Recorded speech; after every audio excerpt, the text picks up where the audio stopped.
Special Operations,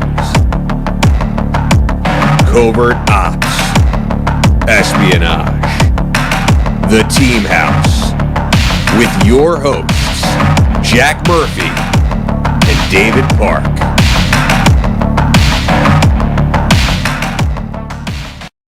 Hey guys, we are live. This is the Team House, episode 96. We are here with Mike Edwards for round 2. We had him on a few episodes about 3 months ago now, so you guys should go and check that one out as well if you haven't seen it yet. But we were more than happy to have him back for a second time. Also joining us tonight is his lovely wife, Kendall, who probably made this episode happen. It probably wouldn't happen without her because we had some technical issues in the run-up to this. We're very happy it got straightened out. Here's co-host Dave Park. D is producing tonight. And before we roll into this episode with Mike and his lovely wife, Mike, we served together in 3rd Ranger Battalion, then he served in the Regimental Reconnaissance Company and as a freefall instructor out at the Halo course.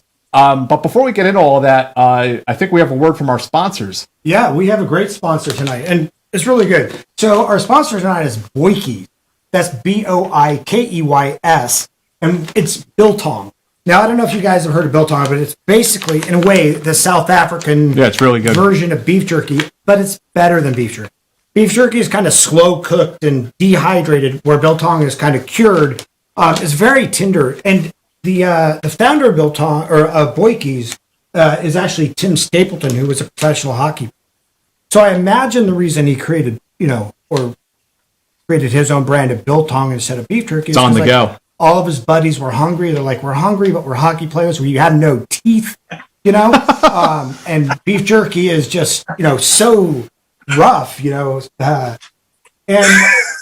the biltong is very tender. Now, if you go to BOIKEY'S.com, BOIKEY'S.com, and use Team 25, you get 20% off your first order. Now, Jack and I have been 25% off your first order. Is it 20? Yep, 25%. Now, Jack and I have been eating the hell out of this.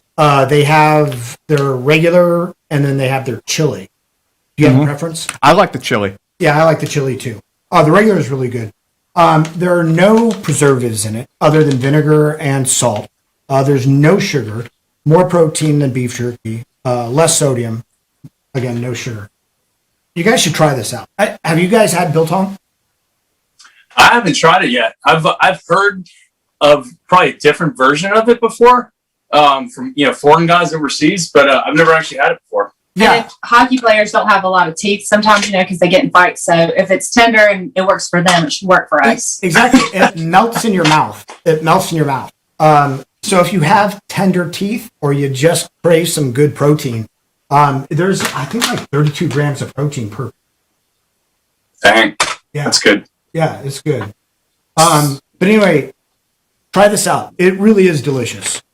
So, guys, we have the same question we ask all of our guests first off. We asked you in the first episode, Mike, about your origin story. I think for this episode, I'd much rather hear about Kendall's origin story in your guys' story of how you met, how she became an Army wife, and how you took this journey together. I'd like to hear that side of it this time. Okay. Well, I'm from Columbus, Georgia. I'll be 34 on Tuesday. And I did hair. I still am a master cosmetologist. So growing up in Columbus, Georgia, my parents always said, stay away from the military guys. They will take you away from home. I'm like, okay. So I've dated one other Ranger. I dated him, but I never knew what a real Ranger was till this guy walked in. And honestly, I did not know. He sat in my chair. He had a beard and longer hair. I was like, there's no way this guy's in the Army. And it just happened. And so he told me he was in the Army. I was like, no way. I just thought he was a country boy, He fooled me. Kendall, just so you know, we never knew what a real Ranger was either until we met Mike. Lord. So we've been married going on 10 years in December. And we happened really, really fast. And we've been through a lot of trials and tribulations. It is not easy being married to a special operations guy. Let me just tell you. there's such a high volume of divorce in that community.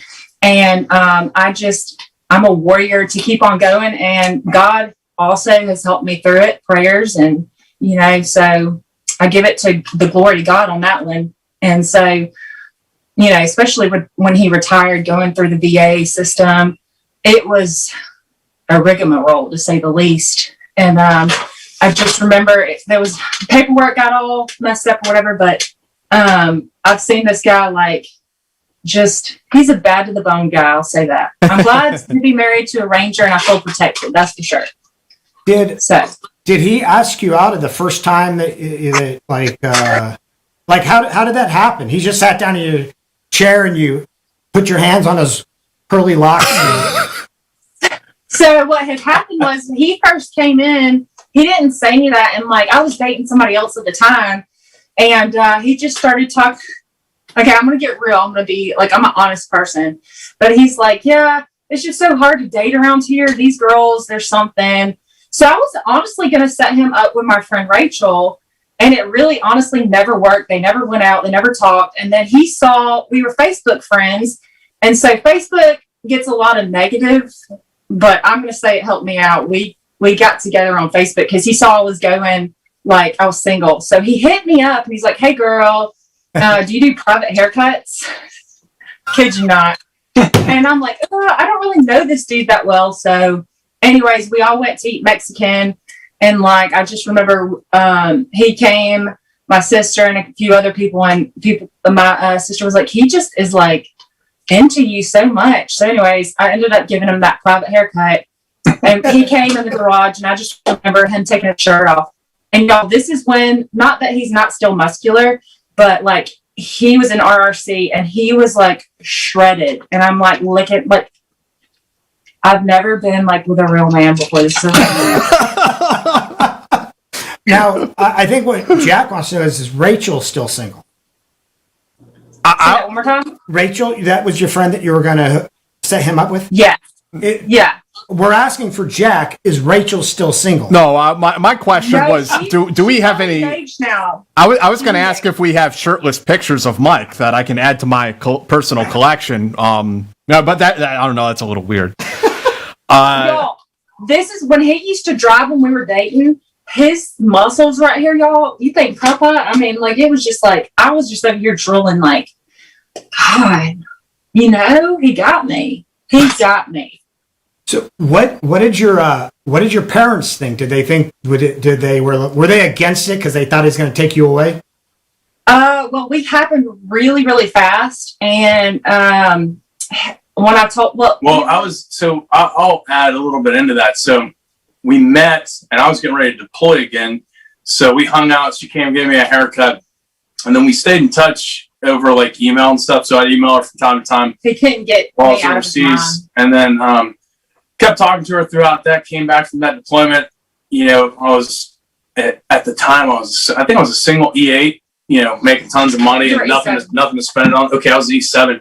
Single E7, tons of money, nothing to spend it on. So I came back, bought a big penthouse down on the beach, and took her down there for a week, and he weighed me, wined and dined her, and then he weighed me. After that, we kept in touch, and then we ended up dating for a while, and then got married pretty quick, and then had our daughter, and she will be 9 next week. Yeah, my birthday's the 1st, hers is the 2nd. This is unreal, and it's this. I'm actually really happy to hear this because it's one of those Fort Benning, Columbus, Georgia success stories that you don't hear so often. So it's actually really cool.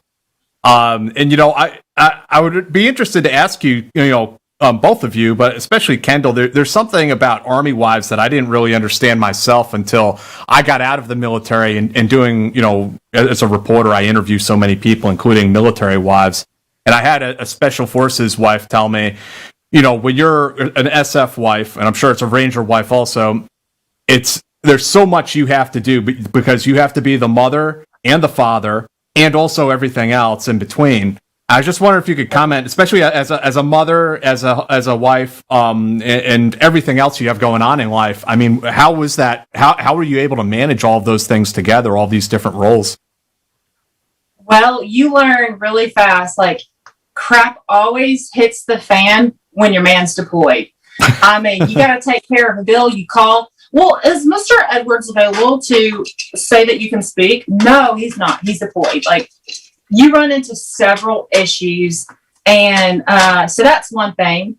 And then you've got to learn how to work a weed eater. And you're just out there and look, I'm just cussing. Hey, she can drive a 0-turn mower. She can drive a Kubota M7060 with a front end loader. Yeah. She can drive a trailer with a truck on it, or with a huge trailer and a tractor on the back of it. So she's a straight farm girl now. But you really have to learn because, like, of course, my family was in Columbus, Georgia, so I had help.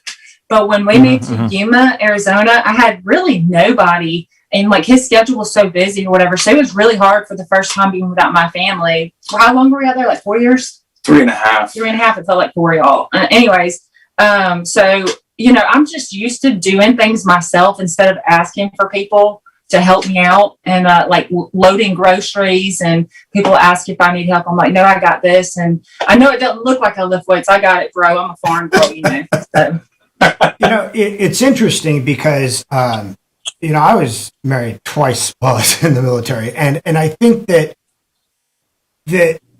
people don't understand that it's actually easier for the people being deployed because we're doing what we want to do, we're doing what we love to do, and you're busy and this and that.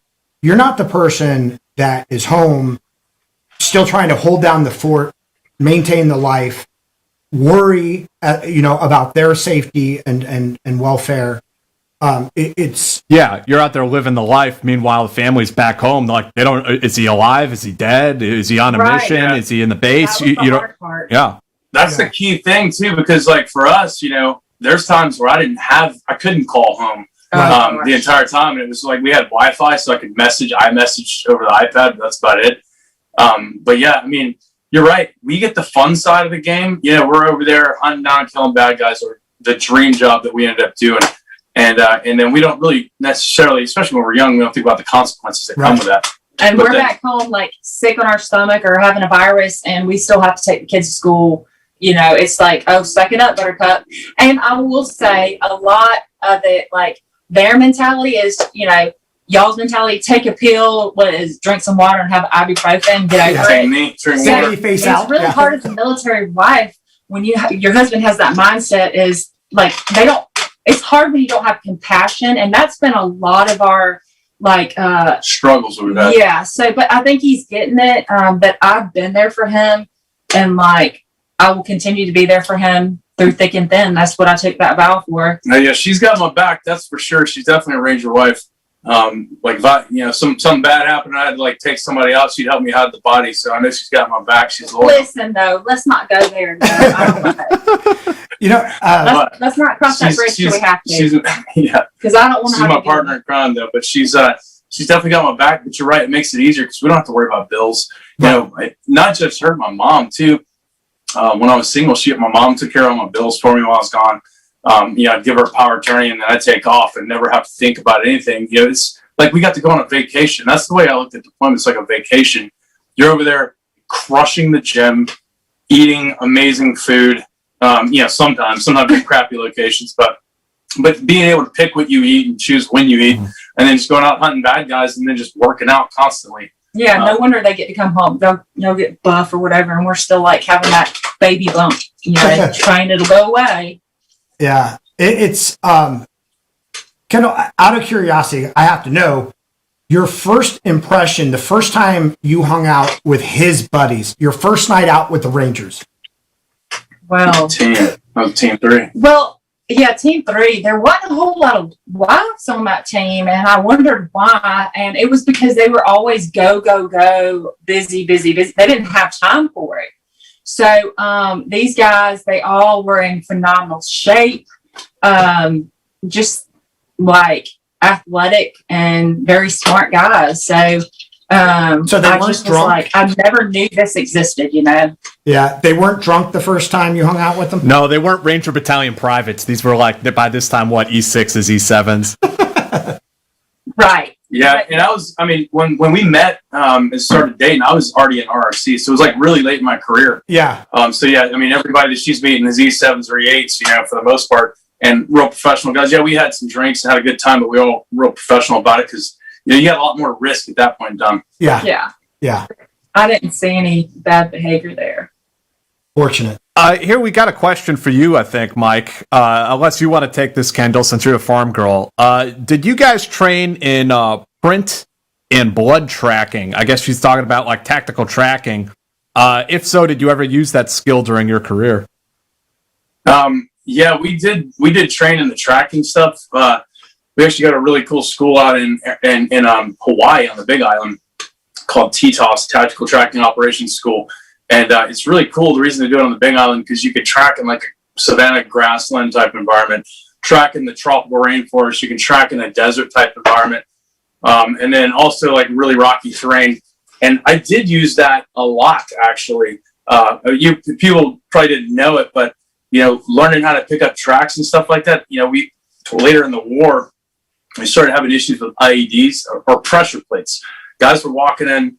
You know, we weren't doing a lot of convoys. We're flying in and walking the target. So guys were stepping on these little pressure plates on these trails. So what I use those tracking skills for legitimately in the war was at nighttime, I'd use my laser sometimes. If it was a congested or odd looking area, I'd use my laser to shine it on the ground to cast a shadow over tracks so I could see where the foot traffic was. And I just made sure I walked where the other foot traffic was. Because there would be odd little spots that would just be completely bare of foot traffic. So I tried to stay away from those spots, and I think it saved my legs at least, you know, for that time period. But yeah, it was really handy. And there were other guys that used it to track down bad guys' blood trails, you know, after engagements and find them and kill the rest of them. So it was a handy skill to have, and now it comes in handy hunting. Yeah, no, y'all. He has taught me a lot of stuff about gun handling. I remember the first time I went hunting with my rifle, he cussed me out. Like, legitly, I handled it wrong. I wasn't holding it up or holding it down. I was just pointing like, to my back. hey guys, I got a rifle, you know. Yeah, I was wrong about that, you know. But now, shoot, I go up in the woods by myself and get in the tree stand and all that good stuff. You know, he's taught me a lot of stuff. Now, I will tell you though, I get lost in the woods. So we can go deep in the woods. He always knows where he's at and can get us out. I remember one time calling him, I tried to do this. I'm so sorry I let you down. You know, can you come help me and get out of here? Because I don't know where I'm at. And that is so bad. Like, my direction's bad. Land nav no go right now, Mike? Yeah. No go. Yeah, she is. If she could navigate, I could probably get her doing some side surveillance work and make a little bit of money, but she doesn't know how to navigate. She's got a good eye for surveillance. He tells me I could totally do reconnaissance. She would be good at it. She's a natural. She's got a natural eye at picking up, you know, that stuff that's just a little bit off, you know. Yeah. I don't pay attention to it. I miss it. And she'll harp on stuff all the time, like whatever. And then I start paying attention. Man, I got good intuition. Right. Yeah, she's got good intuition. Me, for sure. Oh, let's see. This dude here, Mr. The Barracks, he says, actually, he's saying, you deserve all the credit for your hard work, Team House. I thought he was going to say, you two deserve all the hard work, all the credit for your hard work. Seriously, question for Mike. Army ISA, or TFO, versus RRC. And also he's asking, have you ever worked with JTF2? Yeah, so I think, is JTF2 the same as what we used to call CANSOF? The Canadians, yeah. Yeah, I worked with those guys in 07, and I think that was pretty much the only time I worked with them was in 07 down in Kandahar. But as far as like that other organization those guys were talking about, I never worked there. I know guys that did work there. They did a lot of similar stuff to what we did, but they really focused in areas that we didn't focus in, and we focused in areas that they didn't focus in. So it had a lot of overlap, but those guys were more in a different aspect of the job than we were. But we did that as well. But then in other aspects, we kind of had more overlap in that direction, or more focus in that direction. But we all still overlapped in the middle. We had a good organization. There's a lot of good guys there. One of my good buddies is up there. Actually runs their free fall program. It's so funny, these acronyms. I start learning what he's talking about, like decoding those as a wife for so many years. You know? But you don't even know. I just came from Fort Polk. We've been training there, like working with the regular Army guys. And the regular Army has a lot more acronyms than we ever dreamed of having. I learn new ones every single day. What the heck is that? But I guess we just don't use a lot of acronyms in the Ranger Regiment, at least compared to what the Army does. It was shocking. Kind of, how long did it take you to start like picking up the lingo and the the jargon and understanding what was going on? Well, I will say, like, you learn something new every day is totally, it's legit. But through the years, like, I think I picked up on it, or like at Yuma, they would talk about it or whatever. And I did hair out there in Yuma. So I cut like all that. We were around a lot of SF and Air Force guys out there. So, they always chatted her ear off in the chair, gosh, you know what I mean? So I would know something before he would know. she would. Oh, Sergeant Major's going to do this. Like, I always got all the good stuff, about that? all the good juicy stuff. Yeah. Like, I'm telling you, like being a hairstylist is like a psychiatrist, I guess. Yeah. Or a bartender. Anatoly asks, how much did your shooting proficiency go up in RRC? Was there a big focus on advanced marksmanship? Oh yeah, significantly. I shot a lot of rifle before going there, and then when I got there in the OTC pipeline, we did a lot of pistol shooting with Jerry Barnhart, and got really good. Good, interesting story there, and a good friend of mine can confirm that this is true. But in our OTC pipeline, a buddy of mine, Dan, I won't say his last name, but he was a really good shooter, better shooter than me. We actually both beat Jerry Barnhart momentarily during OTC. And Jerry, being as dedicated as he is, shot all during the lunch break to beat us and set his own new record, basically. So, like, we held the record against Jerry. We both beat him for like 10 minutes. And then he just ruled us after that. But we got to do a lot of shooting, pistol shooting. I mean, we shot enough to where I actually broke a Glock during that course. I'd like to add something to that. Go ahead. Legitly, like, I really started seeing more of his skills when we came to the land. And this is before we built our house. We were living in a camper waiting to build our house, whatever. And there was this dog, coyote, whatever. It doesn't matter. Whatever. If it's Wow, it was a wild dog that was looking aggressive. Mike thinks with his brain, not with his heart. Literally, I saw him turn the corner and like that fast. Left-handed. The thing was dead, and I'm like, God, he is a bad to the bone. Dude, like, excuse my language, he's a badass. I'm like, wow. It was because we were standing in our camper, and I saw this dog creeping up. I heard our dog barking at it, and I shot it with a 22 Magnum bolt gun.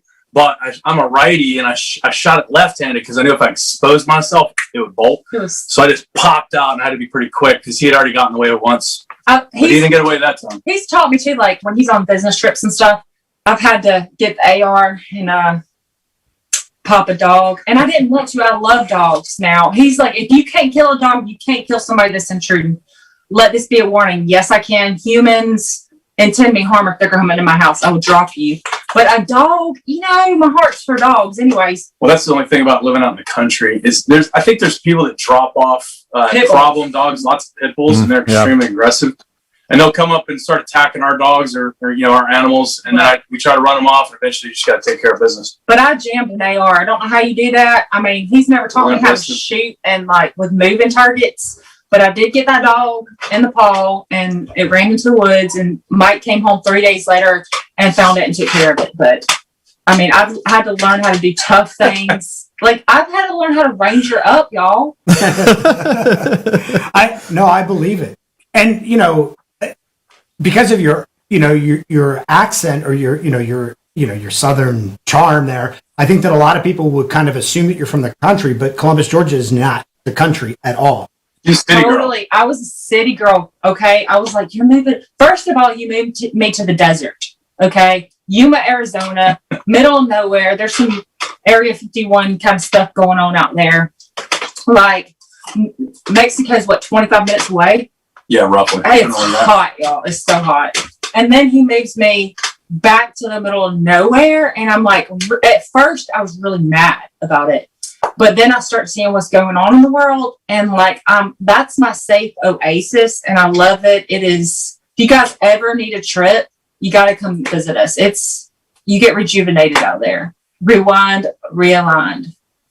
Yeah, if you ever go to the Panhandle to Florida's most beautiful beaches, or to South Alabama, swing by our way because we're right on the way. We're just right close to the beach, out in the middle of nowhere in the country, and we live a little peaceful life. Have our own little chickens. We got our own garden, all that kind of stuff. So it's peaceful, and we really enjoy it. She enjoys it now too. The city girl had to go out, and like he leaves a good majority of the time, but I'm very comfortable with a gun. He's taught me well. Yeah. Caleb asks, I know the CIA must have reached out to you. Would you tell us about the common pipelines to the CIA from the military? Yeah, I mean, I don't know like what people would want out about that stuff, but yeah, I know people there, and I actually was planning on going to go work there for a little bit as I retired, but No, I said no. She started me being gone all the time, so I decided to stay home. And I actually went through the process, ran into a little hiccup for a second. Was going to finish up, but I got so busy doing work on my own, doing the contract stuff, that it wasn't worth going back at it. And then at that point in time, she's like, you know what, maybe you just shouldn't do it anyway, because you're home more and you're actually making pretty dang good money being home. So Yeah. that's what I just gave it up. But it's always one of those things that I always wanted to do. Did some work with those guys overseas and stuff, and then always wanted to do that stuff. But I found what I enjoy, and I'm doing it now. So. I mean, he did the same thing in the reconnaissance company. Honestly, what do I know? That I'm a wife. I don't know. I'm not supposed to know that stuff. I don't have a security. I mean, she's not completely wrong though either. I mean, there's some truth to that during the war, everyone kind of got like all the colors of the task force and OGA got kind of put into a bowl and mixed up, and ended up kind of doing the same jobs. Everybody's just doing everything. Yeah, sometimes that's true. To a certain extent, really there was overlap in really every field. And I did work with those guys a lot, and there's guys that work with them a lot still. And it was great to be with those guys. And there's a lot of great guys there that came from, different units that we all worked in, Mm-hmm. Yeah. Well, on that note, can you talk a little bit about the kind of work you're doing now? You doing contracting? Yeah. So I've kind of slipped away from the free fall stuff. That was having me travel a lot too. And it's hard on the body as well. I do miss it, and I really enjoy training those guys. But what I'm doing now, it's kind of like a little bit more of the big picture piece of it. We develop, test, and evaluate equipment for the Army, regular Army, special operations, everything. it's a good company. I love this company. Yeah, it's a really good company. I'm super blessed to be with this company. They take really good care of us. It's a small company, and I mean I talked about it last time, but it's called ACI, Augustine Consulting Inc. And they're great people. All the people in the chain of command are super supportive of us. They've taken good care of us, and I enjoy the job. Our team is phenomenal. We've got a lot of Rangers on the team, and we've got a guy that wasn't a Ranger, but he's probably one of the most squared away guys on our team because he's been with the company for a while. But yeah, it's a great team. I enjoy the work. Some of the programmatic stuff of it, it's always like that with different things. Can be a hassle at times, but can't complain. When there used to be this huge disparity in gear between the tier 1 units and tier 2 units, tier 3, and the conventional Army. Is that kind of going away, where even the conventional Army now has, stuff that works a lot, things that work? And that's the case. There's a big push to modernize the Army with every aspect of technology they have. And, it takes a lot longer. It's a much bigger force. It costs a lot more money to do it. And the testing has to be a lot more significant because you're buying a bigger, larger purchase before you give it out. Whereas like special operations, you're not going to buy a huge purchase. So if you have some flaws in there, you kind of tweak it in the next batch. But yeah, they're getting some good stuff now. They're getting dual tube nods. Like we all had for the entire war pretty much, but they're getting it now.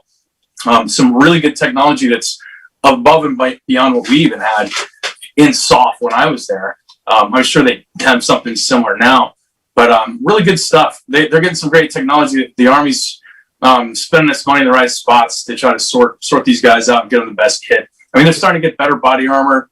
a lot better body armor, better helmets, better night vision. I mean, just all in all, better kit. And I'm glad to see it happen. Like I was talking to one of the platoon sergeants out there. I said, the way I see it is if we have an army, we should determine our numbers off of how we can outsource these guys.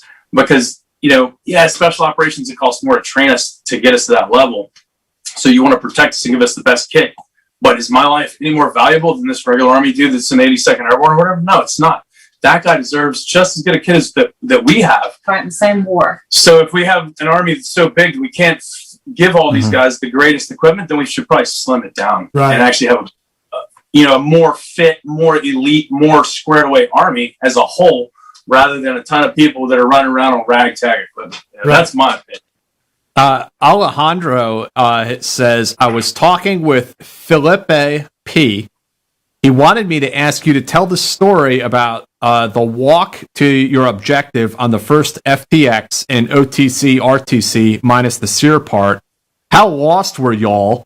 And was it really your point man's fault? I don't even know what he's getting at with that one.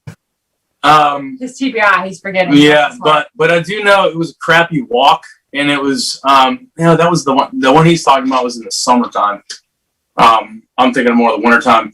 But yeah, it was a crappy walk. We walked and walked and walked. Actually, the picture that I sent you, one of the tiles I sent you, you said that's a really small rucksack that you're carrying. That was on that mission. His rucksack's like big enough to fit me and Dave in. It's ridiculous. Yeah, it was huge. I think no, I didn't carry the heaviest ruck on that one because I was in the RTO, but it was still. I mean, all of us were. I think Jason Granger, who passed away a few years ago, great buddy of mine, great Ranger buddy, 175 dude. He actually worked at the free fall school, and then he's the one that kind of made me want to kind of go to the free fall school on the way out. But Jason, I think, was the RTO on that mission, so he was probably toting a ruck weighing close to 120 pounds. And those mountains up there in eastern Washington State, it's kind of like the Appalachians. Obviously, you're much further north, but it's similar terrain, except it's a little bit more arid, more kind of like piney, like ponderosa pine type stuff, like out west. But it's still some significant terrain. That dude beasted that ruck the whole way. And just for the people who are listening who might not be familiar with everything we're throwing around, OTC is the operator training course, it's the train up phase when you get into RRD, and kind of it's still a selection phase, or RRC, I guess. Did I say RRD? Mm-hmm. Anyway, old. Yeah, I'm old. And then when he says RTO, he's talking about the radio guy, the radio telephone operator, telephone operator. Yeah. Who, in addition to all the gear that everybody else is carrying, is also carrying a radio, which weigh a lot. So when you're the RTO, you're kind of hating life. Yeah, you got the heaviest pack out of everybody, that's for sure. Oh, I've heard about that before. Hey, girl, you want to lose some weight? Put on a ruck. Let's go. I'm like, I have to remind him, I'm a female. I'm not a ranger, and I'm not one of these females that wants to go to ranger school. Okay, but maybe I should go there to, like, if I want to tone up a lot, But I've heard the stories, like, again, no compassion when you're working out. I can't work out with him because he wants to kill me. Right, he's like, suck it up. Yeah, I mean, I'm just used to that. Like, we did the Cambrian Patrol. I don't know if did I talk about that last time? If so, I don't want to talk about it this time. I don't recall. Please do. Please talk about it, even if you did. Okay, so we did, when I was on Team 3, we did the Cambrian Patrol, and it's in Wales. It's in the area called Brecken's Beacons. It's where the SAS does their selection and stuff. And, we send a team every year if we can when I was in RRC, but it's kind of like hit or miss. Like every other year, maybe a team will go, and you compete against teams from all over the world. From British guys, British infantry, British, special ops and infantry guys from all over the world. I mean, hundreds of different countries. And you basically walk about 55 miles, I think it is, with about an 80-something pound ruck, so not super heavy, but a tactical ruck with your food in it. And you have to do, it's kind of like EIB at the same time, which EIB is like Expert Infantryman's Badge for those that don't know. It's a test to learn to prove that you're proficient in a certain level or set of skill sets. So we did that. We did like a tactical reconnaissance. We did like a clear a mind wire obstacle. We had to evac a casualty, which, you know, I pride myself on being able to pick up a lot of weight and like carrying it. But so when I went to RRC, I realized that all the extra muscle that I was toting it's probably not the best thing to have. So I started trimming down and trying to lean up and like ditch a little muscle as well as lean up. Because you're carrying that kind of weight, you have to have efficiency to be able to cover that distance. You got to be like Clydesdale, you know, or like a greyhound, not like a, you know, like a panther or a cheetah. So anyway, we go out and do the Cambrian Patrol. We're cruising out there, and I go to pick this dude up. And this casualty is like a British soldier who actually lost his legs in combat. And then he's got body armor on. Not to mention the dude's the stockiest man I've ever seen in my life. So he's like this wide. So I'm like, I got this guy. Mind you, I got to pick him up with my rucksack on, right? So I try to get this dude up. And I swear my intestines are about to blow out my guts, blow out the front of my stomach. I'm like, God, dog. So dudes help me get this dude up, and I'm carrying him. This dude is so heavy with full kit on. I mean, the dude was as wide as he was tall. I mean, mind you, he's missing his legs, or at least from the knee down. So, and one of them was completely gone. So he's lopsided weight-wise as well. So I get this dude on my back, and I'm running with him, and I feel my two ribs on the right side just kind of like clacking together. I'm like, that's just odd that these ribs are clacking together. Oh, man. It's kind of weird. So I'm like, hey, I got to put this guy down. So I ease him on the ground, and one of the other guys on my team was about the same size as me. He picks him up and carries him the rest of the way. But I was like, man, feeling kind of weird. I found out later on I actually tore the intercostal space between my ribs there. Wow. And I have a big scar on my rib from it now, but I didn't know it at the time, sucked it up and kept moving. Speaking of sucking it up, y'all, I've had to tell him towards the end of his retirement, and this is for all the soldiers or people that are listening, I highly recommend that you don't feel prideful. If you've been to combat and you fought for your country and you keep on sucking up your pain, you deserve your retirement, your medical disability, okay? This guy right here, I had to make him go to the doctor. I had to make him document things. And to this day, he still sucks up things. I worry about him. You know, I never know if he's okay or not. He's always in pain, but it's just as sad as the mindset, not just RRC, but in regiment and special operations community. It's like if you go, you just don't stop. She's right. She's right. The bottoms of your feet are bleeding. Oh, who cares? Crap. You got to keep on going. Full bottom here. And so go ahead. Sorry. That mentality really jacked his whole body up. Like at the end of his career, like he's like he's 42, but he's like in a 60-year-old body, and like it's just really sad, and it breaks my heart. He's always in pain, and so that's why I always squirm. I'm always squirming like my back. He's always like this. So y'all, he's not on drugs. He's just always popping his neck because he's got something going on. Yeah, he's like, well, it's more the back than the neck, but yeah, the Cambrian Patrol was a unique experience. I remember we're cruising along, and there'd be like British regular army dudes sitting on the side of the road smoking cigarettes, and we'd come by and they'd be like, "Are you blokes the Rangers?" And we're like, yeah, we're the Rangers. What's up? You blokes are fast. And we're like, okay, that's what we're supposed to be, right? We're supposed to be fast. But we were faster than any other team there. We finished faster than anyone else. But you know how EIB is. You have to train for those tasks to really be good at it. We didn't get to train on those because they're British skill set tasks. So we ended up taking the silver medal. We had like the fastest time, but we were a little bit off on some of their stuff like weapon assembly and disassembly. But physically, it's a really good challenge, and that's really what we cared to get out of it. But it was great, though. I mean, we represented the United States internationally and took the second highest award. And it's kind of weird how they do the awarding. You'd have to look into it to see how that goes because I couldn't even explain it. So that you can get a gold medal, but I don't think there's just one gold medal. I think there's like multiple gold medals, multiple silvers, and multiple bronze. But we took the silver the time that I did it. But it was a good trip. Had to swim across the lake. And I think it was in like October in Wales, so it was pretty cold. The lake, I think the water was around 40 something degrees. So we just stripped down almost butt naked, put on just like a light silk weight layer through the Recon, swam across the water with it. I mean, it took my breath away. I was the lead swimmer. So I went in and I was like, whoo, you're just hanging on. They had like a rope, for safety, so you can shimmy across. Man, it takes your breath away. But it was a good little trip. We walked 50 something miles, and we covered that distance pretty quick. I think we got completely done in under 48 hours, around 48 hours or so. I'd like to add, I'm so proud of him, y'all. And, he's retired, but what he's been taught and the awesome schools that he's went to, there's times, and I'm sure a lot of soldiers struggle with, like, when they retire, they got to remember that mindset. I'm retired. And there's been times where I'm like, calm down. You don't have to kill him. Don't do it. Like, we live on a dirt road, and there's these was a motorcycle gang. They're called the Devil's Disciples. And y'all, I like to wave. And where we live in South Alabama, you better be ready. Hey, how's your mama? How's your brother? You got to wave. So I'm always waving, and I get so offended when people don't wave. And I'm like, okay, Lord, help me not get mad.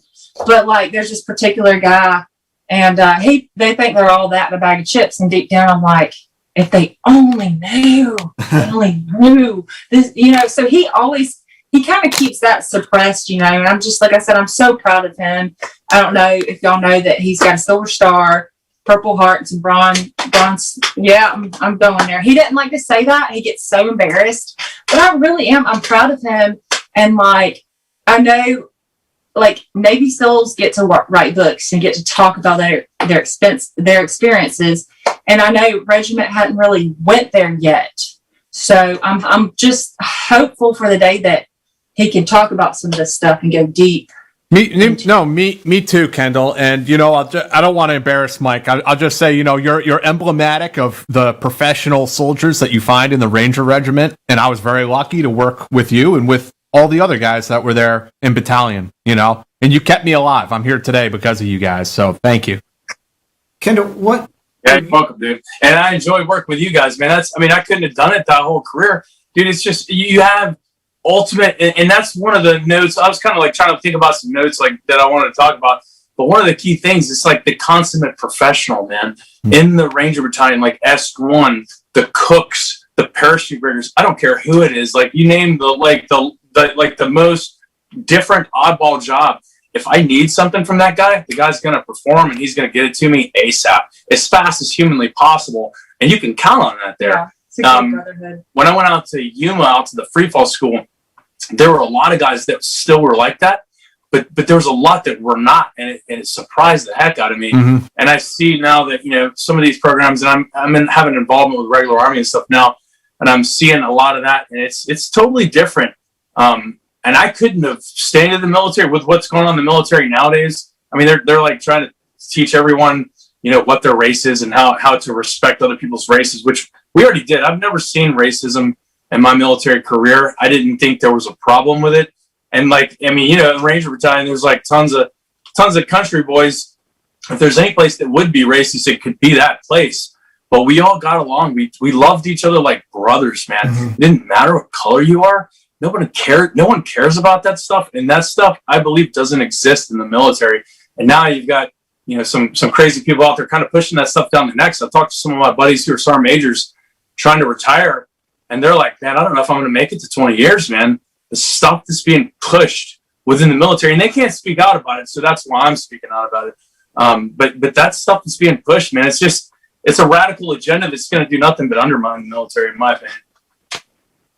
Yeah, it's tough when I remember, like, I started out in the Marine Corps Reserve, and I remember in Marine Corps in boot camp them saying, like, there are only Marines, like, there's no white Marines or no black Marines, there are only Marines. Exactly.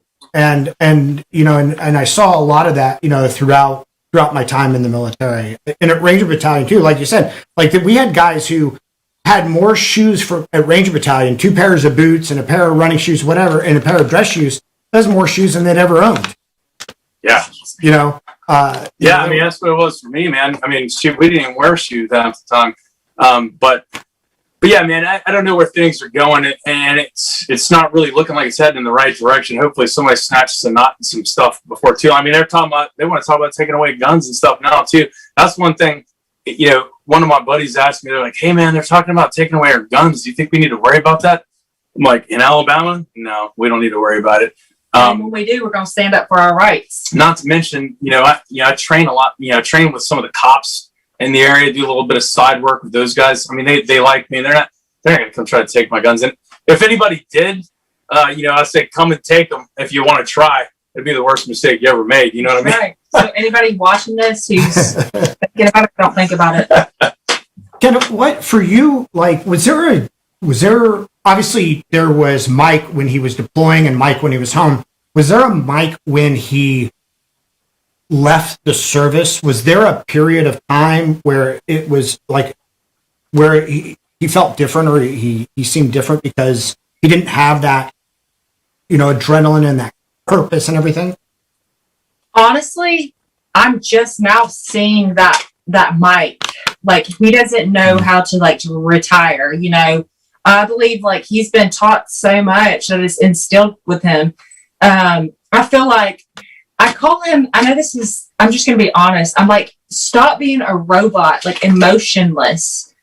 I want to see compassion. It's okay to cry, like let it out. That doesn't mean you're a real man, because regiment teaches you, or like I said, the community teaches you, you can't cry, toughen up. And I believe that's, like I said, why a lot of marriages fall, because they can't open up and stuff. So, I believe he just now started okay, I can retire. But like I said, he gives 100% to everything. He still has that ranger mentality. Mm-hmm. He doesn't want to let his fellow brothers down. Like tonight, we were having such a hard time. We're at my mother-in-law's house, and we couldn't connect to the internet. And he's like, "Oh my God! Like if I don't get on there, I'm letting you down. Yeah, I'm letting you guys down. I've already promised." I said, "Calm down.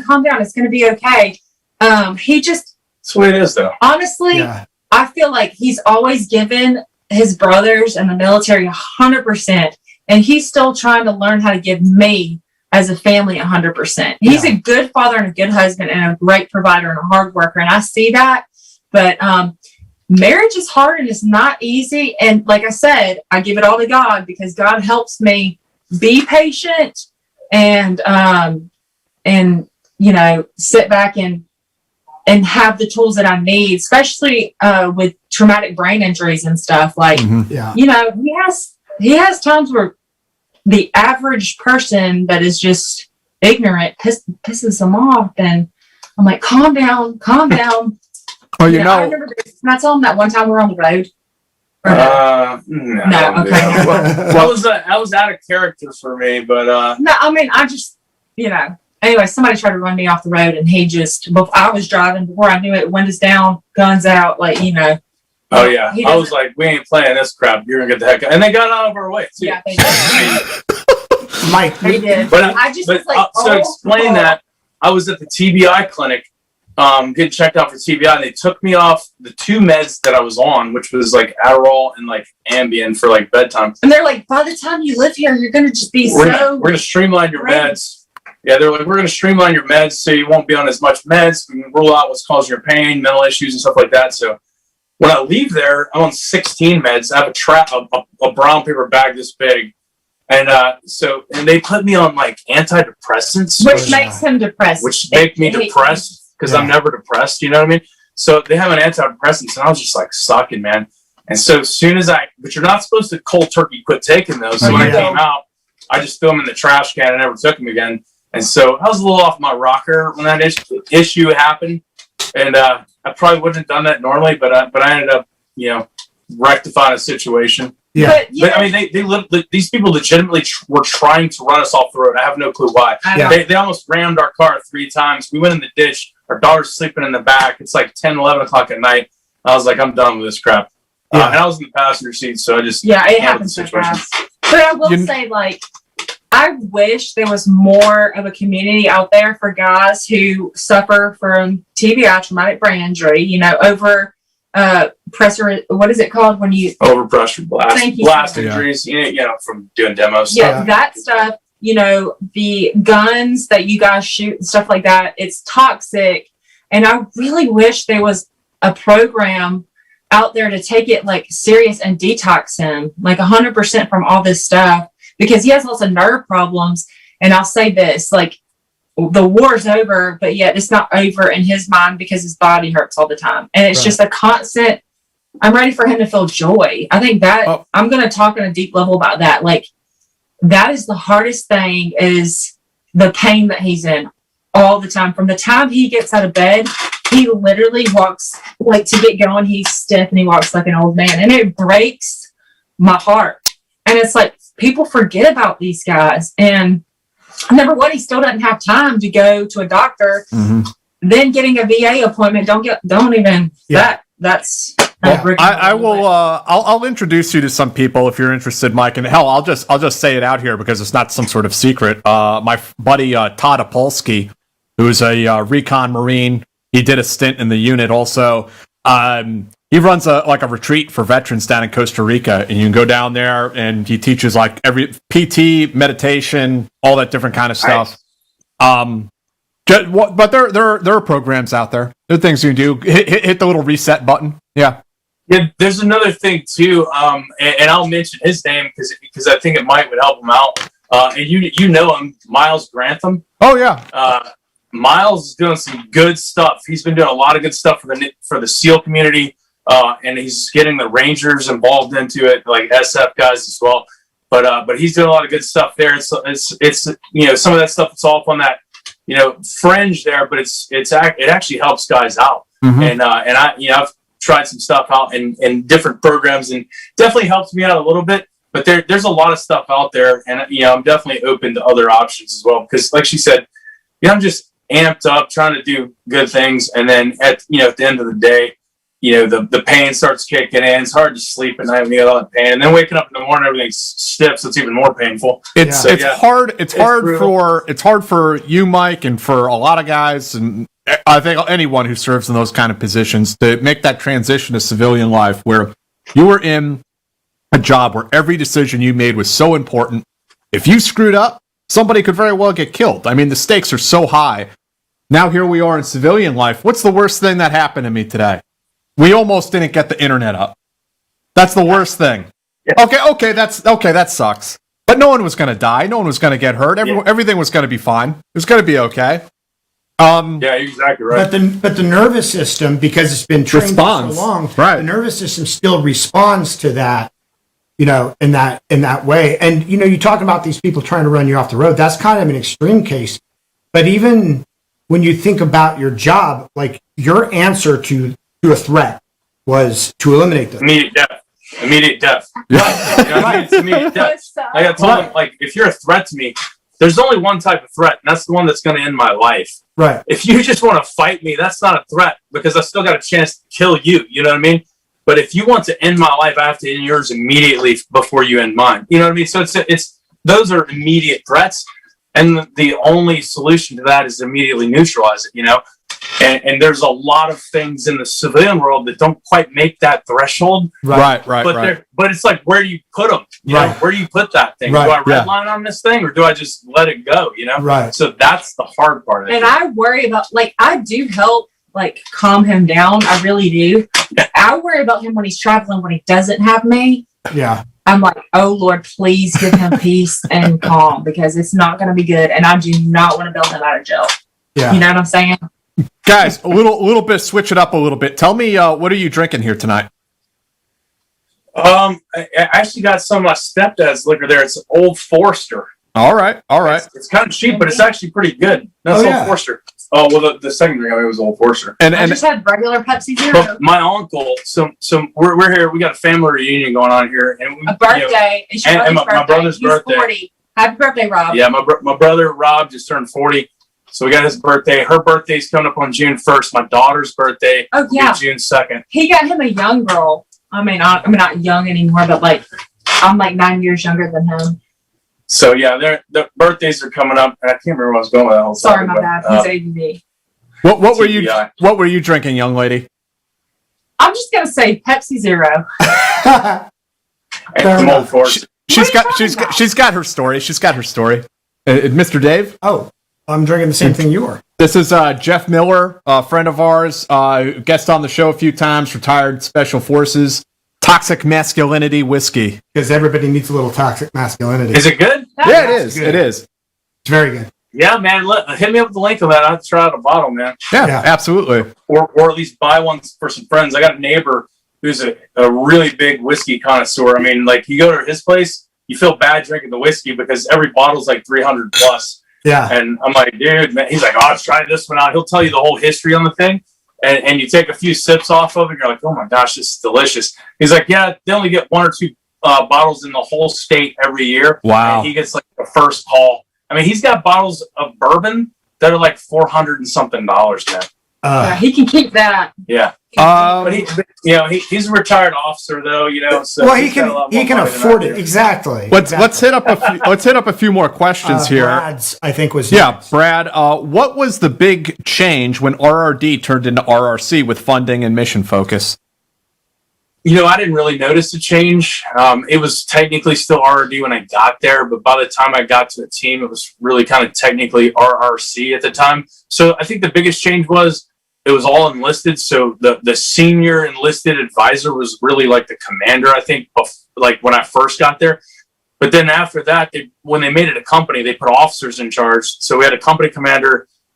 We had an executive officer. We had ops officer. So we had like a mini little staff too. So it really helped us out when it became RRC, because we had like a little micro staff that really helped us plan a lot of stuff training events wise. They were great guys. A lot of officers that really did that job that didn't have any pats on the back. You know what I mean? These guys, the selfless work. I mean, they're sitting there like planning training or assisting us with planning our training events on the teams, and they're not getting to do fun stuff, Yeah. These guys, like, when he was like, I got to go train in New Mexico, I'm like, what do you mean? He went to go do dirt bikes. I'm like, and I saw the video of them like run like pro motocross. Yeah, and like each other and stuff. I'm like, yeah, we're trying to. You're just playing. See, it's not fair. And that's the hard part. As the dude that's out there is like, your wife's like, oh, you're skydiving. Yeah, so you're seeing the pictures when I don't have anything on me but a parachute. But imagine those pictures you can't see that are at nighttime with night vision and 115, 120 pound ruck, or whatever, or a human being strapped to the front of you. Those are the not fun parts. Or when you're walking 40 miles with that rucksack on. Yeah, we get to ride dirt bikes with professional motocross drivers. Yeah, I get to jump out of planes with professional pro, exhibition skydivers, and then I got to work with these guys later on. We get to do a lot of cool stuff, but there's a lot of hard stuff that's involved to give you those benefits. I mean, they even have, can I say some of the stuff you have? Oh. Okay. He even got to have like cool wigs and stuff. Like, I'm like, what? And like, I don't know. Did he have the sunglasses with the fake nose and the mustache? Say what? Fake mustache? The sun. We had a beard. No, I'm thinking of the sunglasses that have the fake nose and then it comes down to the mustache. Yeah. I know what you're talking about. Let me tell you this. I had a person at my work steal from me, and I told him about it. And he built me. He borrowed from I had some extra parts and stuff like that we had, but I built her. I took her lunchbox and built a hidden camera system into it. So I totally got the part and recorded them, and he got it from the James Bond shop, we call it, nice. From RRC. That's pretty cool. It goes out to those guys. They're awesome. And for our listeners and viewers who might not be familiar with it, RRD was the Regimental Reconnaissance Detachment, and it was the recon element of the Ranger Regiment, and then it became the Regimental Reconnaissance Company, correct? At a certain point in time, and it was just like you said. You got officers. Did it expand in size? It did expand in size a little bit too. They ended up increasing the number of teams that we had. Then it was still even harder to fill the teams that we already had. So I mean, the size didn't grow that much, but I think the supporters and the what do we call them? Enablers. The enablers. We had a lot more enablers, which made our jobs a ton easier. Right. Anatoly asks, is RRC the most physically fit unit in Jsoc? I mean, that's hard to say. I mean, there's some dudes that are beast mode in all the different units, man. But I will say, we had some exceptional athletes in that place, man. We had dudes that would come back after like a 3 or 4 month deployment, and they did, all they have is a spin bike in the gym, maybe get to run a couple miles around a track or something like that, or an elliptical, and then come back and do. I mean, there were guys that did full Ironmans and actually place, reasonably against pros and stuff. That wasn't me. No, I did half Ironmans. That's the biggest I ever did was a half Ironman.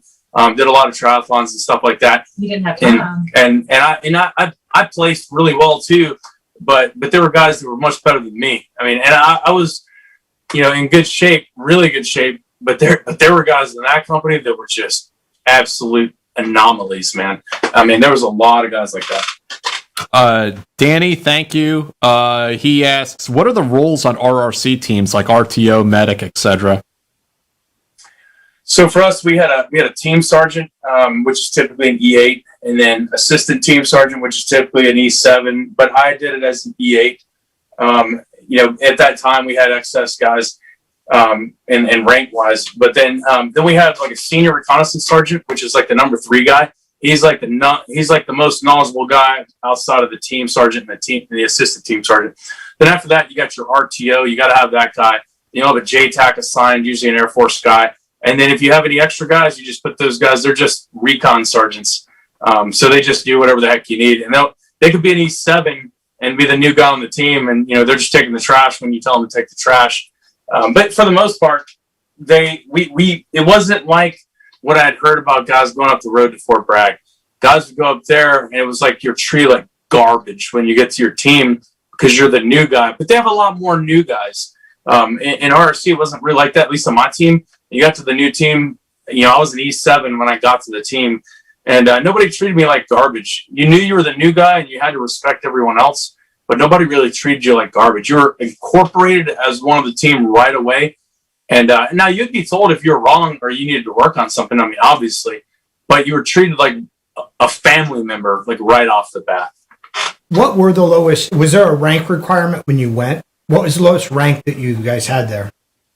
I think the lowest, on paper, it's like an E4 or E5, with a Ranger tab, but you have to have a certain amount of time under your belt in a leadership position. So really E4, E5 is kind of hard to do. Mm-hmm. The lowest ranking guy we had on a team when I was there was probably an E6 maybe. Mm-hmm.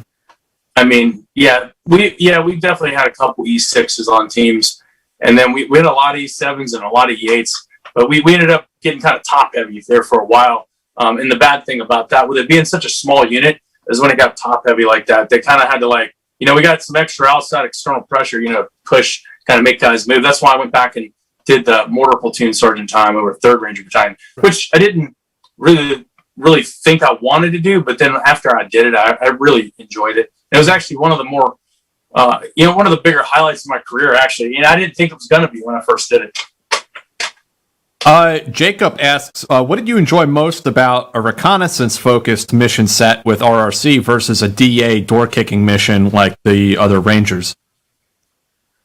The reconnaissance type missions, that most of the stuff that we did, what I liked about that, I didn't like that kind of stuff at first. When I got used to doing it, I found out that everything was on me. Like I planned my concept of the operation, the mission packet we send up. I planned that. I coordinated for my own QRF, and most of the time when I was doing the reconnaissance stuff, I'm doing it during the daytime. And you got to realize, like, most of our assaulters, Rangers or Delta Force guys that are going to come get my tail, if the crap hits the fan, or SEALs, whoever's going to come get my tail. If I get in the bind, they're asleep because they're they got to get rest for the next day. So me calling them to come help me is not going to be the quickest thing. It's not going to be as quick as it could be, but we planned for every aspect of everything you could possibly think of, every detail of every mission. Like I was talking to one of these guys out here the other day, one of the younger guys, and they were like, well, how do you guys coordinate? How would you do this range or whatever? And I'm like, well, and I started breaking it down and stuff that probably bored the guy to death. But like, you're going to plan everything. For example, how you need to know math. Like I talked to some of these young guys, you need to know math because math comes in handy with demo. Doing explosive charge calculations, military free fall calculations, sniper shots, doing all your different calcs that, that, Jack. And all that kind of stuff comes in handy, but we actually plan every aspect of that to include how far my sound's traveling from my helicopter when I'm flying in. Little stuff that you wouldn't even think of. Am I going to need more ammo out there, or do I anticipate staying over 24 hours? All those little things, and you can think like the amount of elevation climb you're going to do into the target. All those things we actually take into consideration. And I could go in much more depth, but I really, I don't want to give up those details necessarily. Not that they're classified or anything, but those are TTPs that I don't really want to talk about on the internet. Honestly, like my mom always said, Kendall, you need a nerd. And I'm like, I have a nerd. He's a good looking nerd, but y'all, I'm telling you, like, bless his heart, he has to play charades with me all the time because I'm always like, that thing you bought, that thing over there. He's like, what thing? I'm like, that thing, and he'll name it. He'll finally figure my blonde talk out. But he is a genius, I think. And don't you usually, for the guys over there that come over there, don't they have to take some kind of test or something? Yeah, I think it's it's at the beginning of selection, the first week or two. They do psychological evaluations. They do mental aptitude tests, IQ tests, all different kinds of stuff like that. Yeah. And they really get down in the weeds in it. And that's a determining factor later on. You physically cut it, but then they may use that, not necessarily against you, right, but use it for the unit's benefit to choose the right person. So it's good stuff that they do. And it definitely, I think it sets us up for success. We don't really have a lot of guys that have crazy like PTSD or like issues like that. We all have issues. Our bodies are broken down, but I think guys that are, in that category have less issues afterwards, I believe. Kendall, we have a question for you here from Casey Loveless. What does it mean to be a master cosmetologist? That means I am licensed to do hair, chemicals. I can do facials. I can do nails and anything below the knees. I can do pedicures and stuff like that. Is that, how long is the training for something like that? Honestly, I went to night school and I was there from like 8 to 2:33, and I think it was 9 months, I think. It's been since like 2007, 2008, I graduated.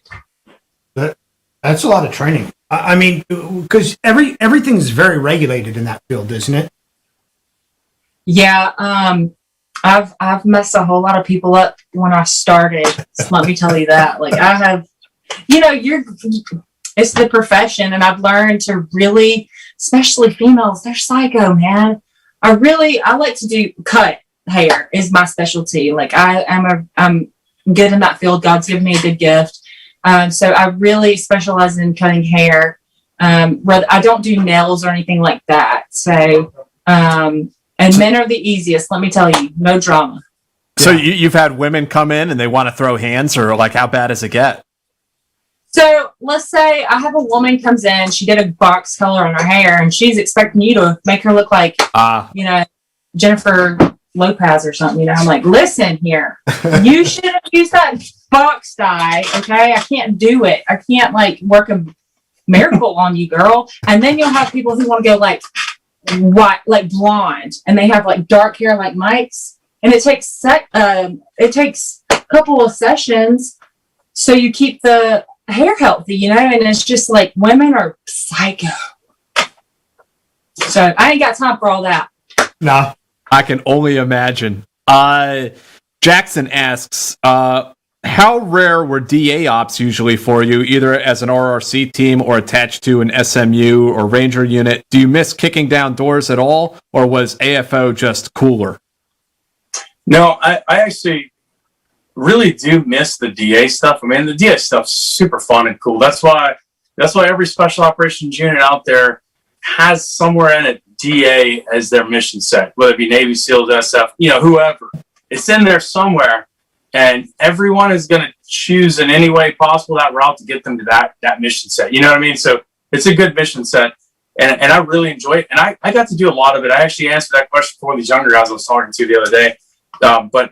So I came up in 3rd Ranger Battalion, so I knew all those guys. I learned guys from 1st Bat and 2nd Bat from, when I was in PLDCA, not BNOC, stuff like that. So by the time I got to RRC, and now I'm tagging along with 175 or 375 or whoever, I knew people, so I had credibility and trust, and I went on missions with those guys. They would always usually ask if I wanted to do this or do that, and I would go and try to find a spot where I was the most, where I was contributing the best that I possibly could. Because, I mean, I never want to go on a mission so that this guy gets to stay home. Like, I always made sure to point that out. Is a private not going on this mission because I am? Because if that's the case, then I'm staying home. Right. I never wanted to kick anyone off a mission, but if I could add value to that mission, I wanted to go. And I got to go out a lot with those guys because there was usually plenty of room, for the standard missions. And I got to roll out a lot, do a lot of fun stuff, and I enjoyed it. Yeah. But not everybody necessarily had that opportunity. There were guys that came from outside the regiment through selection and OTC, and they didn't know anybody in the battalions. They didn't have the network that we had. So, we have a network with Rangers, but I also have a network with dudes at Fort Bragg and Virginia Beach and stuff like that, too, because I've bumped into them over the years and worked with them. These guys didn't, and some of those guys were not able to get out as much as I was. Some of them did, some of them didn't, but I was fortunate in that aspect. And still waiting for him to make a Ranger, maybe, kick it up, make some cool Ranger stuff, I'm just going to go there. The SEALs get all the glory, y'all. It's time for Ranger Regiment to declass, bro. You know what I'm saying? Now, my mama loves watching this, what is that show she's into? I don't know. It's all about them SEALs, but it's time for some Ranger action. Come on. They did make a movie for Ranger, Con Air with Nick Cage. That's probably the best one. Little Nicolas Cage, man. Yeah, we got Black Hawk Down, and that's about it. Not too many Ranger movies. Yeah. I'm sure there will be in the future. But go ahead. What's Rainbow? Oh my Lord, Rambo a Ranger? No, he was a Green Beret. Green Beret. My bad. Yeah. Zadik. Guy, you make me read this weird name that you have here as your handle. Zadix Ags. We want to know your most dangerous or exciting or favorite or best or worst war story. And did Fabio cut your Greek goddess hair as well? Does Fabio cut my Greek goddess hair? Maybe that's a question for your wife. I'm not entirely sure. That must be Fabio. Hey, he cuts Fabio. it. I think the war story is It's so hard. He doesn't want his hair cut. He wants to keep it long, so I'll dust it. So I'll keep it clean. And dusting is just taking the ends and making it shiny. Mm-hmm. But he just likes it long, so he won't let me touch it. And we're in a race to see who can grow it out. Well, I've already grown. I grew mine down to about here about a year and a half ago, and then I chopped it all off because I got tired of it. So, but this time I'm doing more desk work, so it's not as bad. It's like a mechanic that don't work on that car. But what's your best mission? Talking about the mission. There was another cool one that I got to do. I don't think I talked about on the last one. I did some AFO stuff, cruising out with an element, a small element, usually me and one other American, and then one or two indige driving our vehicles so that it's easier for us to pass through certain areas.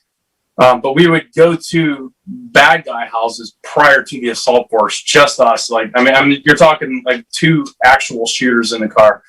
And we went up to this one house, pulled down a road, and the target we had was affiliated with the Afghan National Police. They were dirty.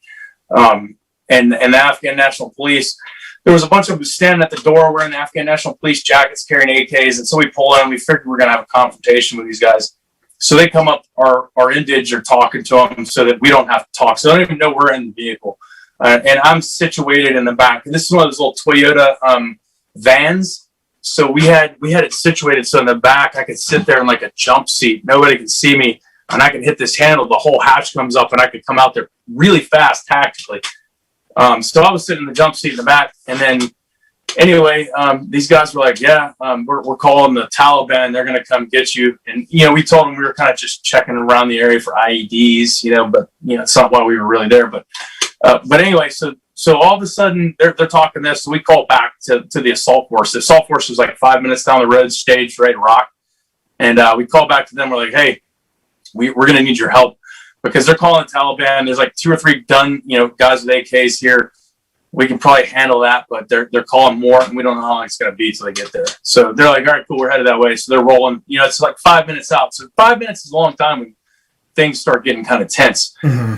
So somewhere after that, all of a sudden, I hear one of the guys in the front, one of the Americans, like, holy crap, look at this. And I turn around and look to the front, and there's like a platoon size element of dudes running with PKMs, RPKs, machine guns, RPGs, everything, AKs, running at us down the street. They were like 150, 200 yards away. And I'm like, holy crap, man, this isn't going to go good. So I tell the other guy in the vehicle with me, I said, hey, man, I'm about to pop out the back. When I do, I'm going to lay down some hate. And while I'm laying down that hate, I want y'all to get the heck to the highway and haul butt to the south. And I'll break contact and I'll link up with you a click down the road. So like I was this close. I was like, man, I don't know if I'm going to survive this, but I'm about to just lay waste as hard as I can so that our vehicle and those other dudes can get out of there. As soon as I grab the hatch to pop it open, it swings open, and here comes all the gun trucks rolling up, 50 cals and everything.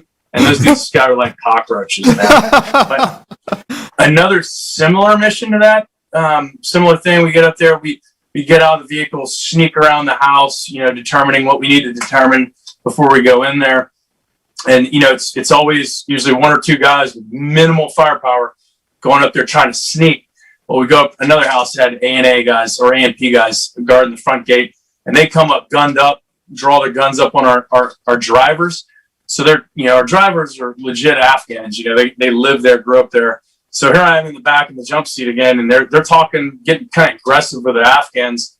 And I pop the hatch out, and I come out and immediately throw that laser on that dude's head. Mm-hmm. Dude, those guys, talking about de-escalating the situation, they had no clue what they were involved in at that point in time. They were talking crap to our endage, and I pop out the back and come up with a laser on the forehead, and they're like, whoa, okay, we're not ready to fight. And then, it was a pretty chill target at that point in time. But those are some of the ones I had thought about that I hadn't talked about last time. When it comes to the RRC stuff, the low-vis stuff, ideally when you're doing that recce stuff, the low-vis stuff, if you don't get in a gunfight, that's obviously ideal because you're trying to be out there, gather intelligence, gather information, atmospherics, whatever it may be, bring it back and ingest it, take it out, create some sort of product out of it without anyone knowing that you're out there doing that. That's the key to reconnaissance. It's not like telling the story and like, hey, look at me. You know what I mean? You're out there doing all this stuff. I'm doing a TV interview, but whatever. Different topic. But yeah, you're out there trying to do stuff and you don't want anybody really knowing that you're doing it. So a lot of times there's not gunfights involved. Yeah. But I got to do some fun DA stuff too. And I mean, to make him look real hot, like he doesn't look like a white boy sometimes. That's the thing that I think that maybe people don't understand is that sometimes in those situations, like it goes from 0 to 60 in no time flat, and you have to preempt the situation. And so it's constantly like kind of judging yourself. What's the right move here?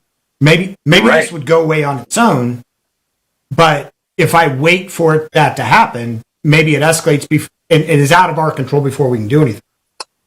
And you're exactly right about that. That's a good point you bring that up because if you're looking at this and you're like, should I go out there? Should I think about it. Should I get out there and I'm pointing a gun in the dude's face? Right. I mean, that's a pretty significant event. Am I going to cause him to be more angry and cause more problems? Or am I going to resolve the situation? So you really have to weigh that stuff. And you're talking like the cops in our country these days are having all these issues.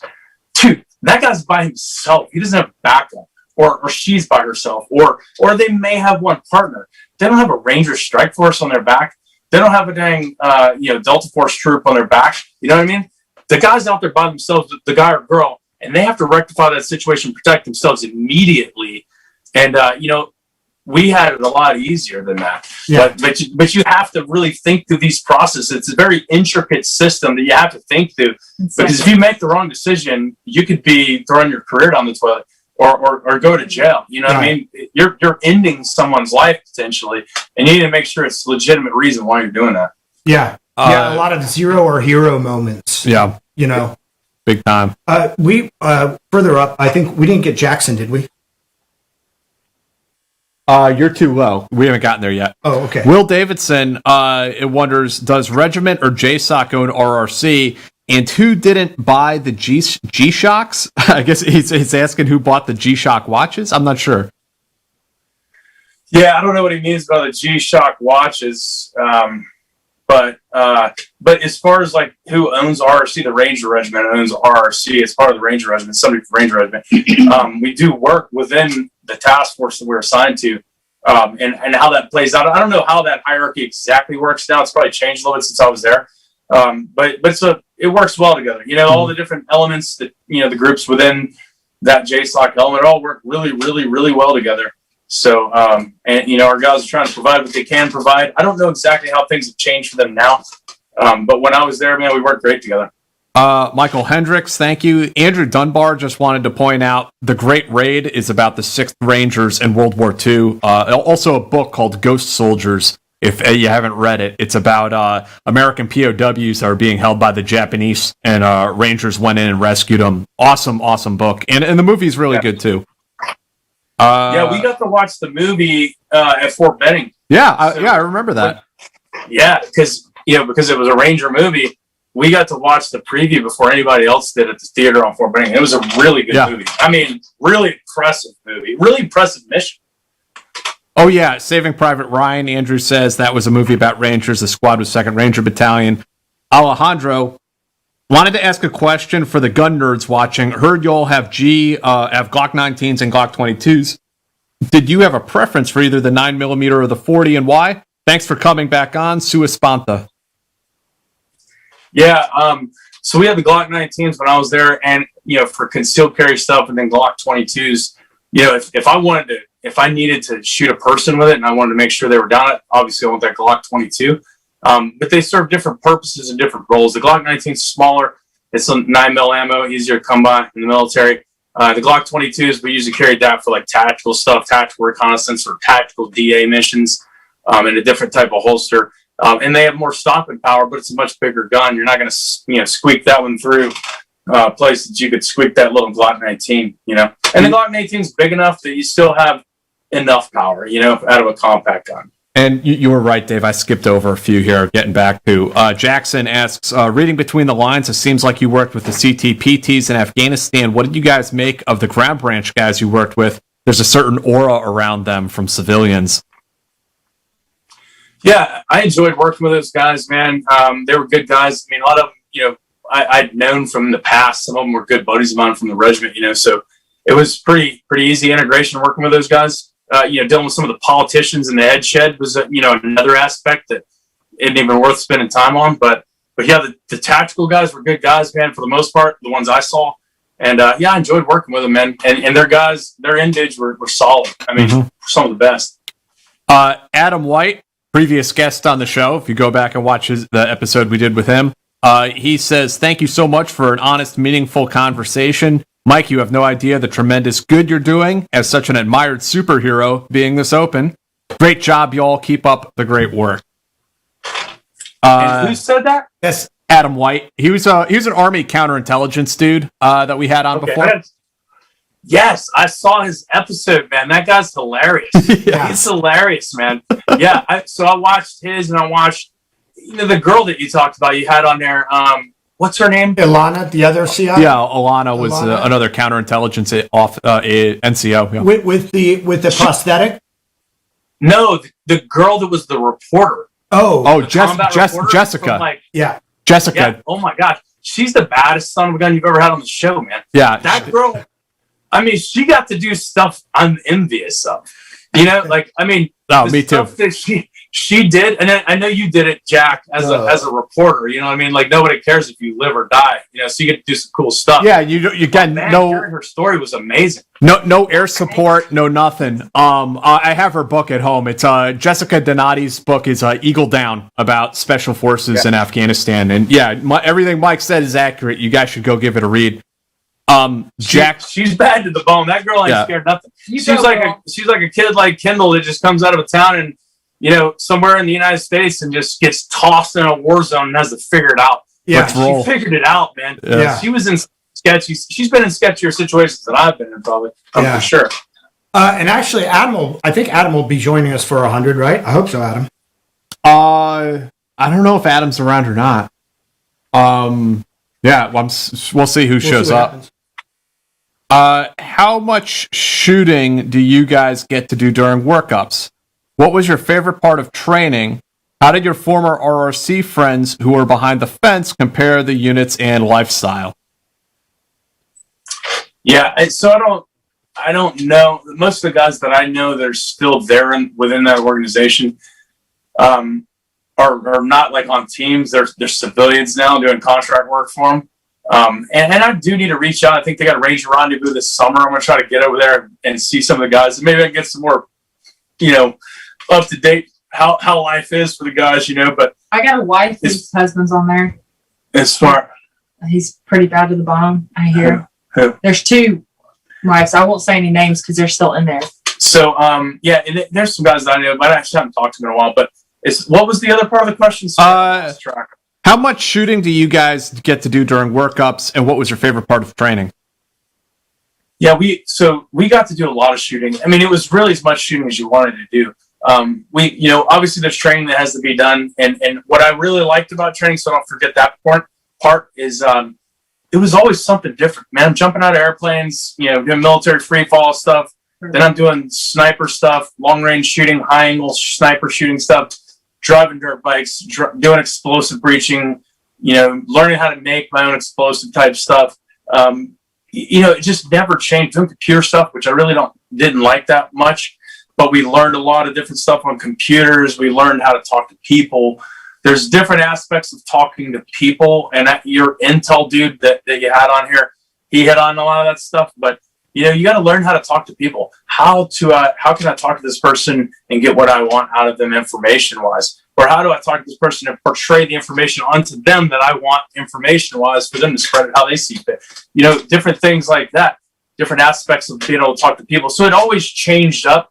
But we did do a lot of shooting. It was really as much shooting as you wanted to do. And we had a lot of good shooters. The barracks. And this question seems like it keeps coming up over and over again. And maybe you've already answered it. We don't want to go over it again. But he's saying, how would someone choose between going to CAG or RRC? I mean, that's it. That's a personal decision, and it's a challenging one too, because the physical aspects of it, and there's probably people who would argue this back and forth, but RRC selection was built off of Delta Force selection, so it's very similar.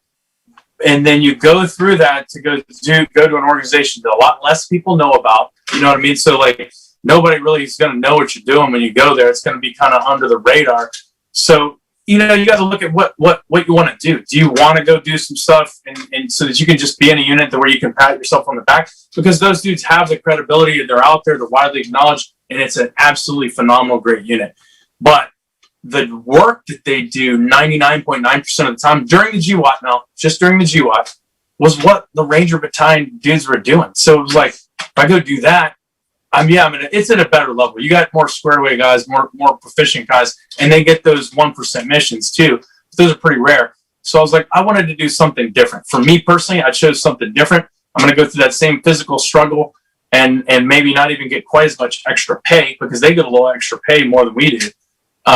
But just to do something that I wanted to do, man. And it was different and it never stayed the same. So I really enjoyed constantly changing it up.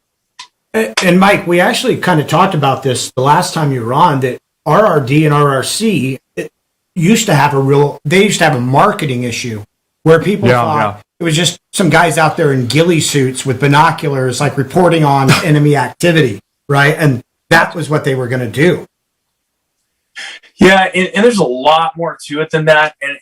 And obviously there's reasons why you can't find out everything before you get there, because there's certain things that go on there, just like other places that not everybody really needs to know about, you know what I mean? Right. So, and it's for a good reason, but there's a lot of good capabilities there. Yeah. Just like there are in a lot of other units. Yeah. Honestly, you have to be ready to be Clark Kent. Like all the soldiers there, like I have to keep, they're doing great things. They're doing bad to the bone things. They can't talk about it. And they're like doing Superman stuff and they're Clark Kent. That's what I try to remind him of. Like, one day you'll get to talk about it. Yeah. Were there ever situations that you wanted to tell somebody, like brag about him or like put somebody, tell somebody what was going on or, show him off or whatever, and you just couldn't? So, yes, but some, like the things that he's done, honestly, it sounds like it's off a movie and people they don't believe it. honestly, like the small town that I live in, they don't get it. They just Yeah, and that's the truth too. I mean, even talking to some of the regular Army guys, or even some of the younger kids, I try to focus my efforts. So I've been trying to like mentor some younger guys nowadays. I kind of got tied in with this one guy who actually lives down here close to my mom. Really solid guy, one of the smartest young kids I've ever met in my entire life. I know for a fact this kid would actually succeed if he went to the Ranger Regiment or any other unit. And Kendall's met him too. Super solid guy. But I've enjoyed kind of coaching these guys on like fitness programs and how to get ready, how to prepare, how to mentally prepare and stuff like that. But I try to harp on these guys too. Like if you're still in school, focus on school, make those good grades. Math, I liked math. I hated it in school because it was just too slow. But when I came in the military, it's like you could do whatever you need to do with the math. There's all these different things you could do, sniper stuff, jump stuff, whatever. And it made it fun. It's like, oh, this math gets me to be able to blow up some stuff. Or this math makes it to where I can shoot a bullet and put it straight in that dude's face at 1,200 meters, with a 300 Win Mag. Whatever it is. So there's benefit to having all that knowledge and being prepared for it. But I think spending a certain amount of time in the Ranger Regiment, I don't know what that time is, but anybody I think that did more than 5 or 6 years has achieved that time, maybe somewhere longer than that. But it really sets guys up for success. I see the guys that worked with me, everyone's out there being successful. I mean, everyone's being successful. Look at you two guys out there. You're being successful. There's a lot of other guys out there being successful because of that strict discipline that we got drilled into us in the beginning. And I don't think that really exists in most other units. Weren't you on Tesla or something, like the coil? That was a TV show I did for the Discovery Channel a few years ago. Yeah. That is awesome. I loved it. I mean, thank you. That guy was brilliant. And then you were cool in there. Like that was awesome seeing a fellow Ranger on there. I learned so much about Tesla doing that show, and it's funny you say that because you remember, of course, Kapachevsky. I had his wife reached out to me at one point and was like, "Oh, I watched this show with my kids," and like, "You're in it. What's going on here?" It's really funny to hear those kinds of stories, but I'm glad you liked it. Yeah, that's awesome, man. Yeah, and I saw it, and we watch that stuff all the time too. Oh yeah, we love that stuff. I believe Tesla's about to come out like some more stuff. Some inventions. I hope so. Caleb asks, what percentage of your recon consists of finding, developing sources, and networking within the local population? I'd say it depends on who you are and where you're kind of at. But I didn't do a ton of that stuff. We had other guys that focused on that stuff. We were trained to do that kind of stuff, but it wasn't like our primary thing. So I did do a little bit of that stuff, but we did a lot of it in training actually. But in real life, only did it like on one trip. As far as like talking to, informants, I guess you could call it, because I wasn't a source handler, so I didn't actually, handle sources. I was going to go to some of that training, but that's a whole other rabbit hole you're diving in, and I was kind of stuck on that free fall rabbit hole at that point in time. Yeah. And so, I try to stay that focused. But, kind of looking back on it, I kind of wish I had done some more of that stuff because there's a lot of big paying jobs and work out there for that stuff. You talked about all the different skills that you guys had to have, but you also just kind of talk about like these rabbit holes. Did you find that guys would kind of geek out about different things and be sort of experts in a way? Like, even though you knew demo, like there was a demo guy because he just lived for it. And there was... the intel guy, and there was the sniper guy. Yeah. Oh yeah. You had dudes that were rocket scientist. Wow. I mean, we did have a dude on my team. I'll say his last name, but I'll say his first name. Oh, Fred. Because I know he probably get a kick out of it. But the dude's a genius, man. The dude was like, no joke, graduated from like Emory-Riddle, I think, with like a rocket scientist degree. But we had guys we had physicists on teams, man. There was a lot of knowledge there, a lot of intellectual power within that organization. And the cool thing is we had the freedom to use that intellectual power and kind of step outside the box.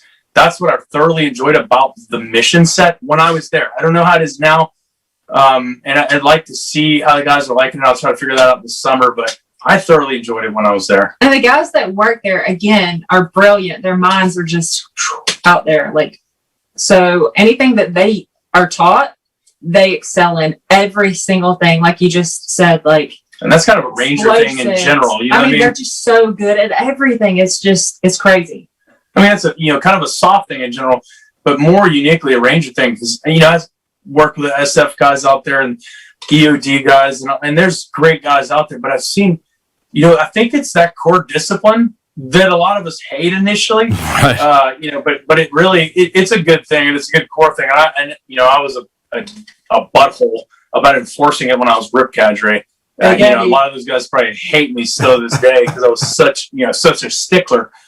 But that stuff is what set us all up for success, man. That's the key. I guess you could say, what do you call it? The cornerstone of the foundation. Mm-hmm. I believe. Kendall, growing up in Columbus and around the Benning area, did you have sort of an idea or? An idea of what the military was like or what soldiers were like that changed when you met him and the people he worked with? Yes. And I'm not trying to offend anyone, but I just thought it was all regular infantry and they're going over there and, going out in their tanks and stuff like that. I never really thought about the kicking it. I'm sorry. I'm just being blunt and truthful. I never thought about like the intel part being dropped off in the middle of nowhere and then like how many miles, not thousands, I'm so sorry, I don't mean thousands, but rucking in like 40 miles 40 miles with a rucksack and or going undercover and looking like you're Hodge. Like I never thought about that until I met Mike. Honestly, when he talked about it, I thought he was full of crap. I really did until I started being married to him, started seeing this stuff, and then I know there's some things that I can't talk about. And see, that's another thing. As a wife, like some things that you can say and some things that you can't say. And there's wives out there, bless their heart, they go straight to Facebook and they talk about things that they're not supposed to know about. So bless their hearts. Because wives get to, they get to hear about certain things that we do that it's not common knowledge, even within other Ranger, outside of the company and the Ranger battalions. And, they have to keep close hold on that because they live with us, so they're going to know some of this stuff. Right. And I know where she was going with that, and we definitely can't talk about that stuff. But, I'd love to one day. But, I got to help them with some stuff and study some stuff. And I was like, oh, my gosh, this is like James Bond, like movie type stuff we're working with, like legitly. Like, I think they named him Rambo. Didn't they name you Rambo? That was before I went over there. Well, anyways, he got a little machete or whatever named Rambo, and I just started thinking about it. I'm like, it's a Rambo knife, right? I started thinking, God, machete. He gets more and more sexier all the time, and like I said, it is such a privilege being married to a man who's got my back. You know what I mean? During end times, like I ain't worried. How did RRC treat you? Did they bring you in on a lot of stuff? Did they try to make your spouse's part? As much as they could part of it? Wait. No, they were hush-hush on everything. They don't play around. And like I said, a lot of the guys there were not married. It's hard to be married and be there. That's the thing. It is. And you're gone a lot. And there's just you don't have time to play around. When you're there to work. And it takes discipline on a whole nother level when you're there. So, I'd say that a lot of divorces happen there because wives aren't patient. But they're secret and you don't really know anything. And I know one of his deployments, he could not even contact me. It was so frustrating. And I was just always worried that particular deployment. And it just was hard. Yeah. Here's a point, though. Think about the World War II veterans or the Vietnam veterans. Right. Dude, they couldn't. This instant gratification we have with cell phones. Come on, man. Right. Like I could do without it. I wish it would just kind of go away because it bugs me, honestly, because I have to deal with it more than I want to. But imagine those wives and from Vietnam, Korea, World War II, World War I. They didn't get to see their man for like years. Yeah. So years. Like now they're getting letters back and forth, but those letters are taking, like nowadays it takes about 8 days to get a letter to Afghanistan or a package. Back then it probably took 2 or 3 months. you know, and you're talking the transition time. You're getting correspondence probably once every 3 months. Right. You know, you're sending a letter, and then by the time it gets there, they read it, write one, and send it back. You know, they had it so much worse than we do. We had it easy. We had it freaking easy. Yeah. I don't know about that. Like I didn't have it easy. It was hard for me. Yeah. Just saying. Hey, you had it easy compared to the World War I ladies. Yeah, World War II ladies. It's not World War I anymore. It's like the 21st century now. Well, and that's the thing is we adapt to what we know. And yeah, I mean, when guys went to World War II, they were there until it was over. And they might be on the move, and who knows when letters reach them, where in these wars we were at bases that often they knew where to send them, yada yada yada. But it's still, I understand it doesn't matter what they went through in World War II. What you went through was equally as hard for you in that moment. Yeah, I mean, right. Mike also, you probably deployed like a dozen times, whereas the guys in World War II deployed once, came home, and it's over. True story. Yeah, and that's the truth too. Yeah, we did have hardships that they didn't have, but they were pretty few and far between compared to what those guys had. We didn't have to endure. Absolutely. But yeah, I mean, the rotations, like cranking out like 18 deployments in 20 years, and I missed deployments. There's guys that were in the regiment as long as I have. I've got buddies that are 22, 24 deployments deep at this point. That's crazy. They never missed any. You know, probably more than that now. Who knows?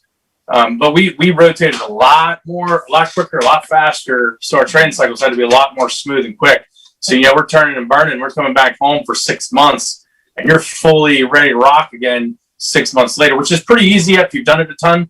But you think the newer guys trying to come in and swing that 6 months and then go into combat for the first time. And at the It's time, a testament to the training that we drill into them. Yeah. at the time, all the ladies would be like, "No news is good news," and I'd be like, "Listen, my man better call me." Yeah. Like, you know what I'm saying?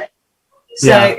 that was hard for me. Being that's when we were freshly married. It was just you learn, and you guys, y'all know how to get over there and disconnect totally. Just disconnect. Yeah, so for y'all don't have to talk to us. Y'all could not talk to us for a year and be good. Yeah. And We game on, we come back home. right. She's like, "Hey, what's up? I'm back." Oh, Yeah. you forgot about me? I hadn't talked to you in a year." Yeah.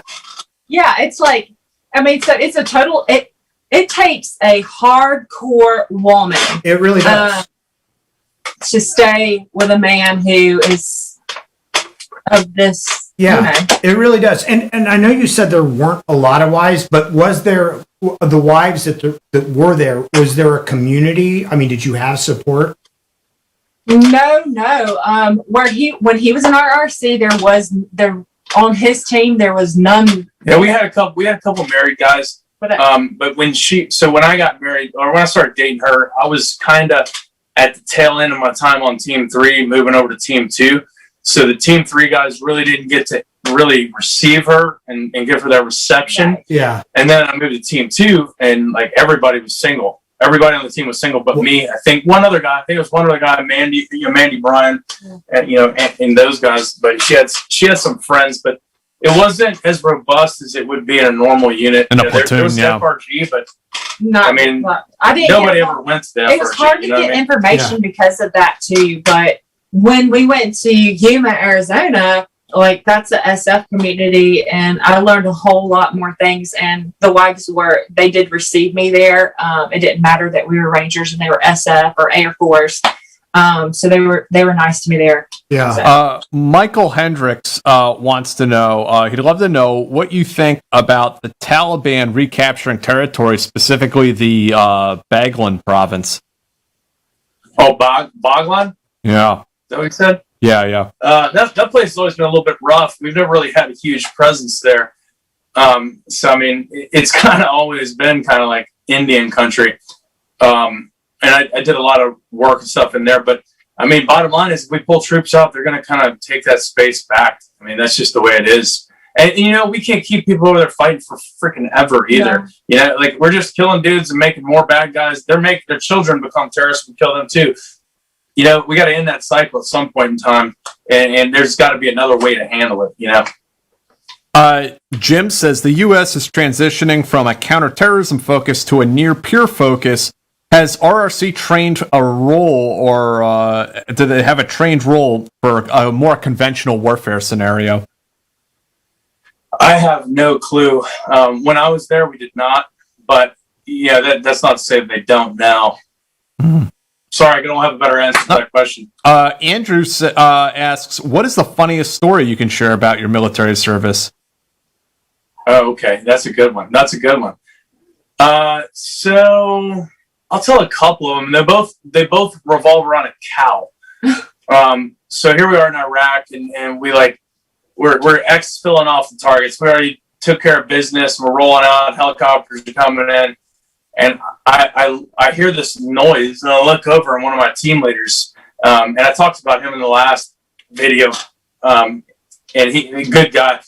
But anyway, he comes flying by me, being drugged by his leg from the tether of a cow. So there was a cow that had been tethered, and when the helicopters came in, it freaked the cow out. He ripped the stake out, and the stake was just perfect enough to where when it went by one of my guys' legs, it wrapped around and drift hitched itself. And here he goes to his back, being drugged by the cow. He's like, oh my God. And he's trying to cut it, finally cuts himself loose. And then fast forward about 5 years or so from that, and here I am with, with some Navy guys. We're in there clearing some rooms, and it's one of my first time working with the Navy guys, so you want to have a good impression. Like we all kind of like this guy from that, let's see how this guy performs. And if you perform good, they accept you like a brother, So we're on this mission. And we go in there, and I'm trying to look squared away, clearing rooms with the SEAL Team 6 guys. And here comes a cow. There's a cow in the middle of the courtyard, and that son of a gun's cutting circles. As far as that rope will let him turn, he's going around in circles.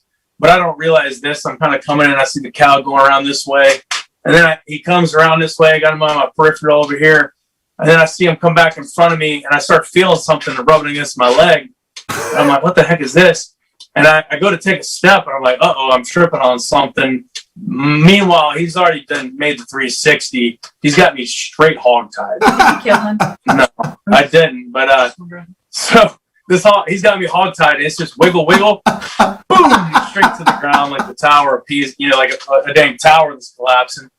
And I just reached out and grabbed my knife, go in there and cut the cord. Now the cow's like running wild on the infected. But it's super embarrassing, man. But that kind of stuff happens. I've been the fast rope master on a helicopter, had a team of Rangers, one of my teams, fire teams, and a team of Delta Force guys going out this side. And and I was the rope master. I'm like, ropes.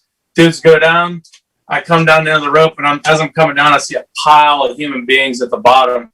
There was a huge puddle of water, and everybody just slipped and busted their butt in it. And we're like, oh man, it was freezing cold too. And I got so lucky. I was the last one. I landed on my feet, and the wind was blowing me, and it just blew me sliding on my heels until I got to the dry ground. I'm like, hey, what are y'all doing rolling around the mud? Let's go. Let's assault this target. Everybody was kind of pissed off because they're all soaking wet and uncomfortable. And here I am, somehow didn't fall in the mud. I just want to know, do you ever get nervous or have diarrhea feelings? Nah. That's good. Because, that would suck. Yeah, I never really did.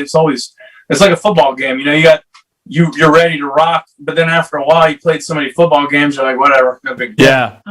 And plus, you take your pregame dump. Say that again? Plus, you take your pregame dump. Yeah. Yeah. I always think it's funny. He needs his flip flops. I got to send him his overseas packages or whatever, and you hope that they get there on time. But he needs his flip flops so he doesn't get in the nasty showers. And Yeah. I just look back to the guys that's over there. They're really living hardcore. Sometimes. So Zidek says I can call him Drew. Thank you for that. But his question is very there's a Zen-like quality to this question. I should warn you. What makes you wake up? What are your new goals in life?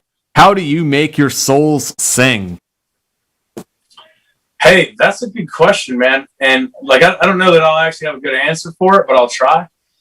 But you know what? Since I've retired, and my wife, always, she's more, I say, involved Christianity-wise than I was. And then, since I've retired, I've had more time. One of the coolest things I've found out, I just never had the time before I've read the Bible while I was overseas, on deployments. But dude, I've been reading it more lately. Dude, that thing is mystical, man. It's like a little puzzle. There's codes in that thing, and it's amazing, man. And I've actually been getting pretty good enlightenment out of reading that thing lately. And, it kind of sets your whole life up straight. And I wish I had that earlier. But, I give courtesy to my wife for that because she's the one that kind of drove me in that direction. And it's benefited my life for sure. And I'm like this baby bird that barely has feathers trying to fly, in that realm. But it's been intriguing. I really have gotten some delightment out of reading the Bible lately. And but no, I just try to focus on us and the family. That's what I do. I get up every morning thinking about focus on my family, how I'm going to take care of my wife, how I'm going to take care of my kid, and make their life the best I possibly can, and spend as much time with them as I possibly can. Now that I was always gone. Was there a point when you retired? Was there a point when you woke up one day and had to like consciously make that shift and said, like when you're on the mission and when you're like, this is who I am. And then did you wake up one day and say, who am I now? No, not really. I mean, I had an easy transition because I stopped. I stopped going overseas and killing bad guys, right? So I go to Yuma out there, the free fall school. And it was kind of a hard pill to swallow. Like, man, I'm not going out. And these guys are still going and I'm bad guys. And what am I doing? Being a pogue over here? And living with me full time. We're trying not to kill each other. We're trying to get used to each other. Trying to learn to live together for full time, for the first time ever, because I was always gone before. And so that was challenging. And then I finally had to realize, you know what? I have a lot that I can teach these guys. And maybe that's my piece. I'm teaching these guys to be better. And so that's how I justified not still being in the fight. And then when I retired, I rolled right into the same thing I was doing, teaching the free fall stuff. So it was pretty easy. I do kind of miss it, but I'm over that at that point. I'm over that at this point. But yeah, it was fun and I was good at it, and I miss it. Same thing with the free fall stuff. It was fun. I was good at it and I do miss it. But I think it's one of those things ready to shift gears, You let the young guys have it, right? You're ready to use my brain instead of my body all the time. Yeah. And the crappy thing is my brain's deteriorated worse than it's ever been. So now that I need it, it's like, come on, man. Brain's like hanging out there flapping. No, he's still smart. But our goal right now is to be self-sufficient and to make our farm prosperous. That's awesome. So it's been really hard because he's been gone. So it's my first garden that I've been taking care of, and I hope he's proud of me. I always live to make him proud of me too. Like, that's a hard thing. Like, the accomplishments he's done, I always try to make him proud at the end of the day, like with the little things in life. And like, I know when we used to go on bike rides in Columbus, I don't know if y'all ever been to the Rails and Trails. Riverwalk. Yeah, the Riverwalk. We'd always love riding bikes and stuff. And like, let me just tell you, I've always been athletic and like, but I've always been like, I'm going to beat him. No, you're never going to beat a ranger man. Like, it's never going to happen. So, but like, I try to be good in everything. And I'm like, God, is there anything I can be good at that he'll be like, yes, you're better than me? And it's like, haven't found that yet. Well, you guys should like sit people down in chairs and do their hair. Ooh. Yeah. I can actually cut some hair. He can do our daughter's hair. It like, he brushes it out really smooth. And I just honestly like yank it a little bit because she's my kid. And I'm like, girl, you better toughen up. And then like, that's another thing. Like, you would think that he would be all tough and like, let me tell you, come to our daughter, he is wrapped around her finger. This is baby girl. Like, it's so hilarious to see him. And he's going to probably kill me for this, but he goes upstairs and plays Barbie with her. How awesome is that? Like, yeah. Hey, she's the coolest kid, man. That kid's probably one of the richest kids around too. She does her own homework. She doesn't, we don't even have to tell her to do her homework. She does it her own. And she made all A's. And so I made a really big bet with her because she made a B last year. So I was like, hey, if you make all A's this year, I'll give you $100 an A. Yeah, she broke. And I didn't realize she had 8 classes. So she just made $800. That's awesome. So I thought it was like 4 or 5 classes. I was like, man, 3rd grade, they got 8 classes already? Holy crap. Oh, well, I'm committed at this point. So she's got $800. I want to say, like, every Ranger kid that I know, like, they excel. They're smart. They're brilliant. And our daughter is like a runner. Like, she can run really good. Like, so I think she gets that from him. Like, she won every running match in field day this year, pretty much. So there's something about Ranger kids, man. Yeah. Well, yeah, I know we're getting kind of close to the end. I know we're probably tight here too, but I would like to add one thing, man. Yes. I think the biggest thing I'd like to talk about is how, like, doing stuff in the military and being in a special operation unit really sets guys up for success. And anybody that's aspiring to go out there and do that stuff, by all means, if some guys hit you guys up, or whatever, reach out to me, put them in touch with me, man. I'll help those guys out, because we need young guys to step up and be men these days. We need them to quit being. Stop wearing your skinny jeans, okay? It's not cute. We need guys that actually, like real men, you know what I mean, to defend our country. Because if not, the old guys like us, you guys and us, we're going to have to re-enlist if the crap hits the fan again. So, and I don't want to do that. I'm too old. Man, no, the military doesn't want me, I'll guarantee you. Mike, we got a couple questions, but we'll go through this. It's going to be like the Mad Minute. We'll knock them out. Yeah, that works. Have you heard of SF-18 series guys going to RRC? Not 18 series, because your 18 series turns into whatever MOS you end up being in the SF, but it is open to SF guys, 18 series guys who have already made it to a team and get whatever MOS that 18 ends up being, like 18 Bravo or whatever it is, or the their comms guys or engineers. Those guys can come; they're eligible to come, and I don't know that they've had any. They had a one guy tryout when I was there back in the day, and I don't think that worked out that great. But there hasn't been anybody that I know of since then. But it's open to those guys. It's also open, I believe, to naval special warfare, so like SEALs, the boat guys, MARSOC, Marine Recon, and then all the other organizations within the Army as well. And a guy that talked to that would be a guy named Rob Trimble. He's a recruiter / S&T guy there, and he's already hit me up about the last video. He's like, "Man, my phone's blowing off the hook now you did the video." So if you guys are interested, contact that guy. Oh, that's great. That's great.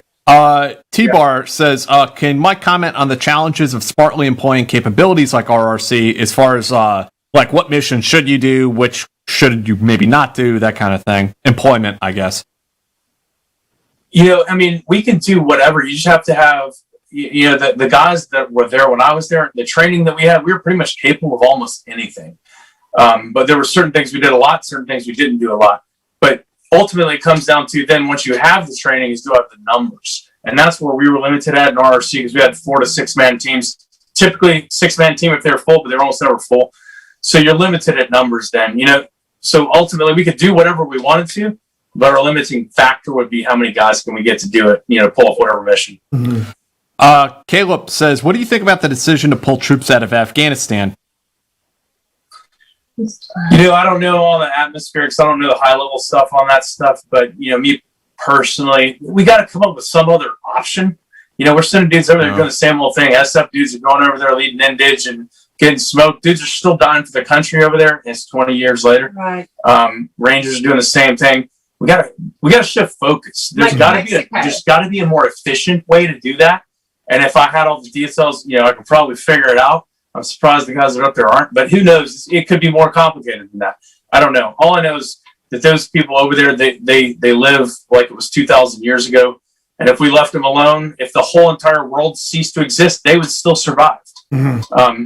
So they're going to continue to survive. And as long as we can give something beneficial, I think we should give something beneficial, legitimately beneficial, not this fake stuff that we've been given as a country.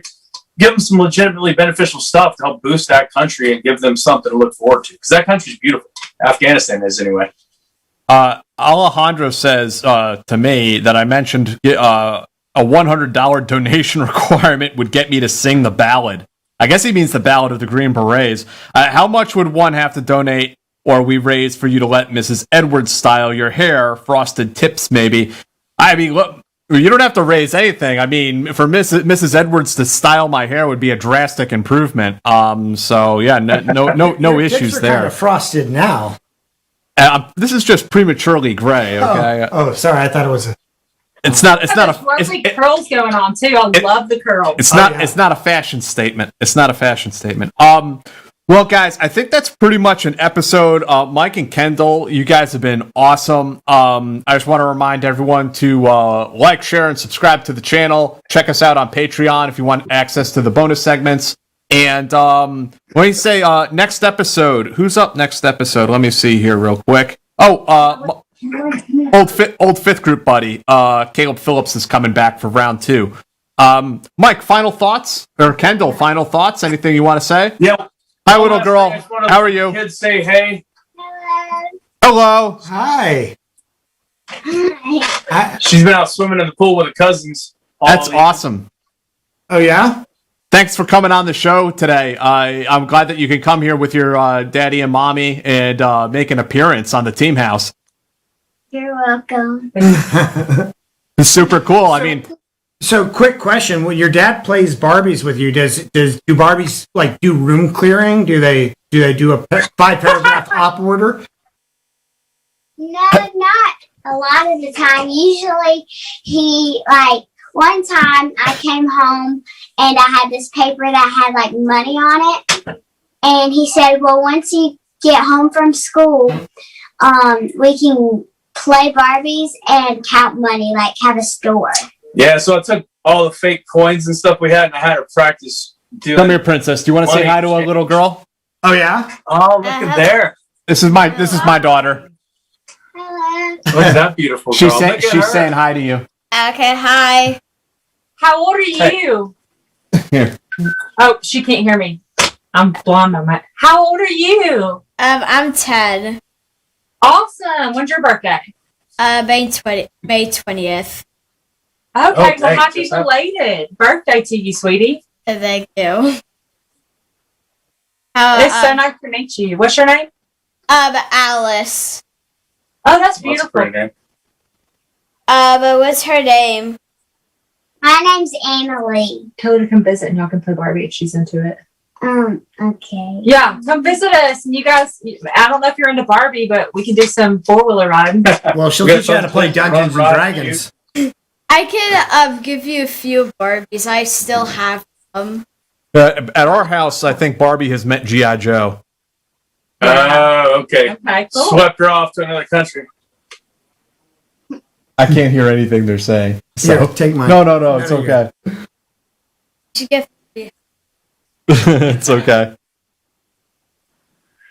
Well, Yeah, thanks you again all for done having us saying hello? on, man. And if you guys All got right. any other questions, let us know. Thank you, little If girl. not, I Yeah. appreciate everything. Letting have the wife on. I know she had a different perspective that probably added some value to the whole thing. Yeah, No, if there's it any did. wives out there that need to talk or anything like that, like we all go through things, and to pretend like it's perfect sunshine, no clouds, that's just the ultimate lie. Like you're gonna get some storms. So if anybody needs to talk, I'm here. Thank you so much, both of you, really. And Kendall, you were awesome. Thanks so much for coming on the show and lending us. It is kind of a family journey, without a doubt. This whole career, this whole line of work that we're talking about, and like we've never had the wife and the little girl with Dad here on the show before, so I'm really glad we were able to We do really this. appreciate it. Thank you guys, and thank you guys for your service too. Thank you. Yeah, I bet this video is going to blow up now because it's got them two on it. Mm-hmm. So this thing's probably going to be like all-time record high. Yeah. So yeah, I think Kendall, you've really illustrated kind of. I mean, people talk about like service, like our service, but really what we do is kind of selfish. It's what we want to do. It's what we love doing. Yeah. And at the end of the day, the spouses are the ones who are left to hold it all together and keep it all together. And I think that too often, spouses are ignored in terms of people understanding exactly what it is they go through while we're out living the dream, basically. Yeah. Yeah, I feel that way too, but I don't know. There's just, like I said, Christ has helped me, and he's kept me strong through this. And if it wasn't for him, I don't know where I would be, but he's kept me really strong to keep on going and persevering through hardships, and I'm glad, I'm happy and proud of my husband. So Either y'all going to be at Rendezvous this year? No, I won't be down I there. probably won't be. When is it? I think it already happened. No, it's in like June or July. I can't remember. I think you're exact right. dates. No, Best Ranger album. Ranger Rendezvous. Oh. But this year, I haven't been. I've only been to one Ranger Rendezvous in my entire military career that I can recall. Yeah. So I'm gonna try to get to this one, hopefully. Yeah. I've only been to the one that I was in battalion. De Niro showed up. Oh, really? Yeah. Yeah. But I've only been to one. So I hadn't thought about it, but maybe I will. Maybe I'll think about it. If you do, let me know. I will for sure. And y'all are always welcome at our place. Please come check it out if you need a getaway, okay? Thank you so much. you so We much. will. Yeah. All right, so I think that's an episode. Thank you so much, everybody. Take care, We really all three of appreciate you. Thank you so much.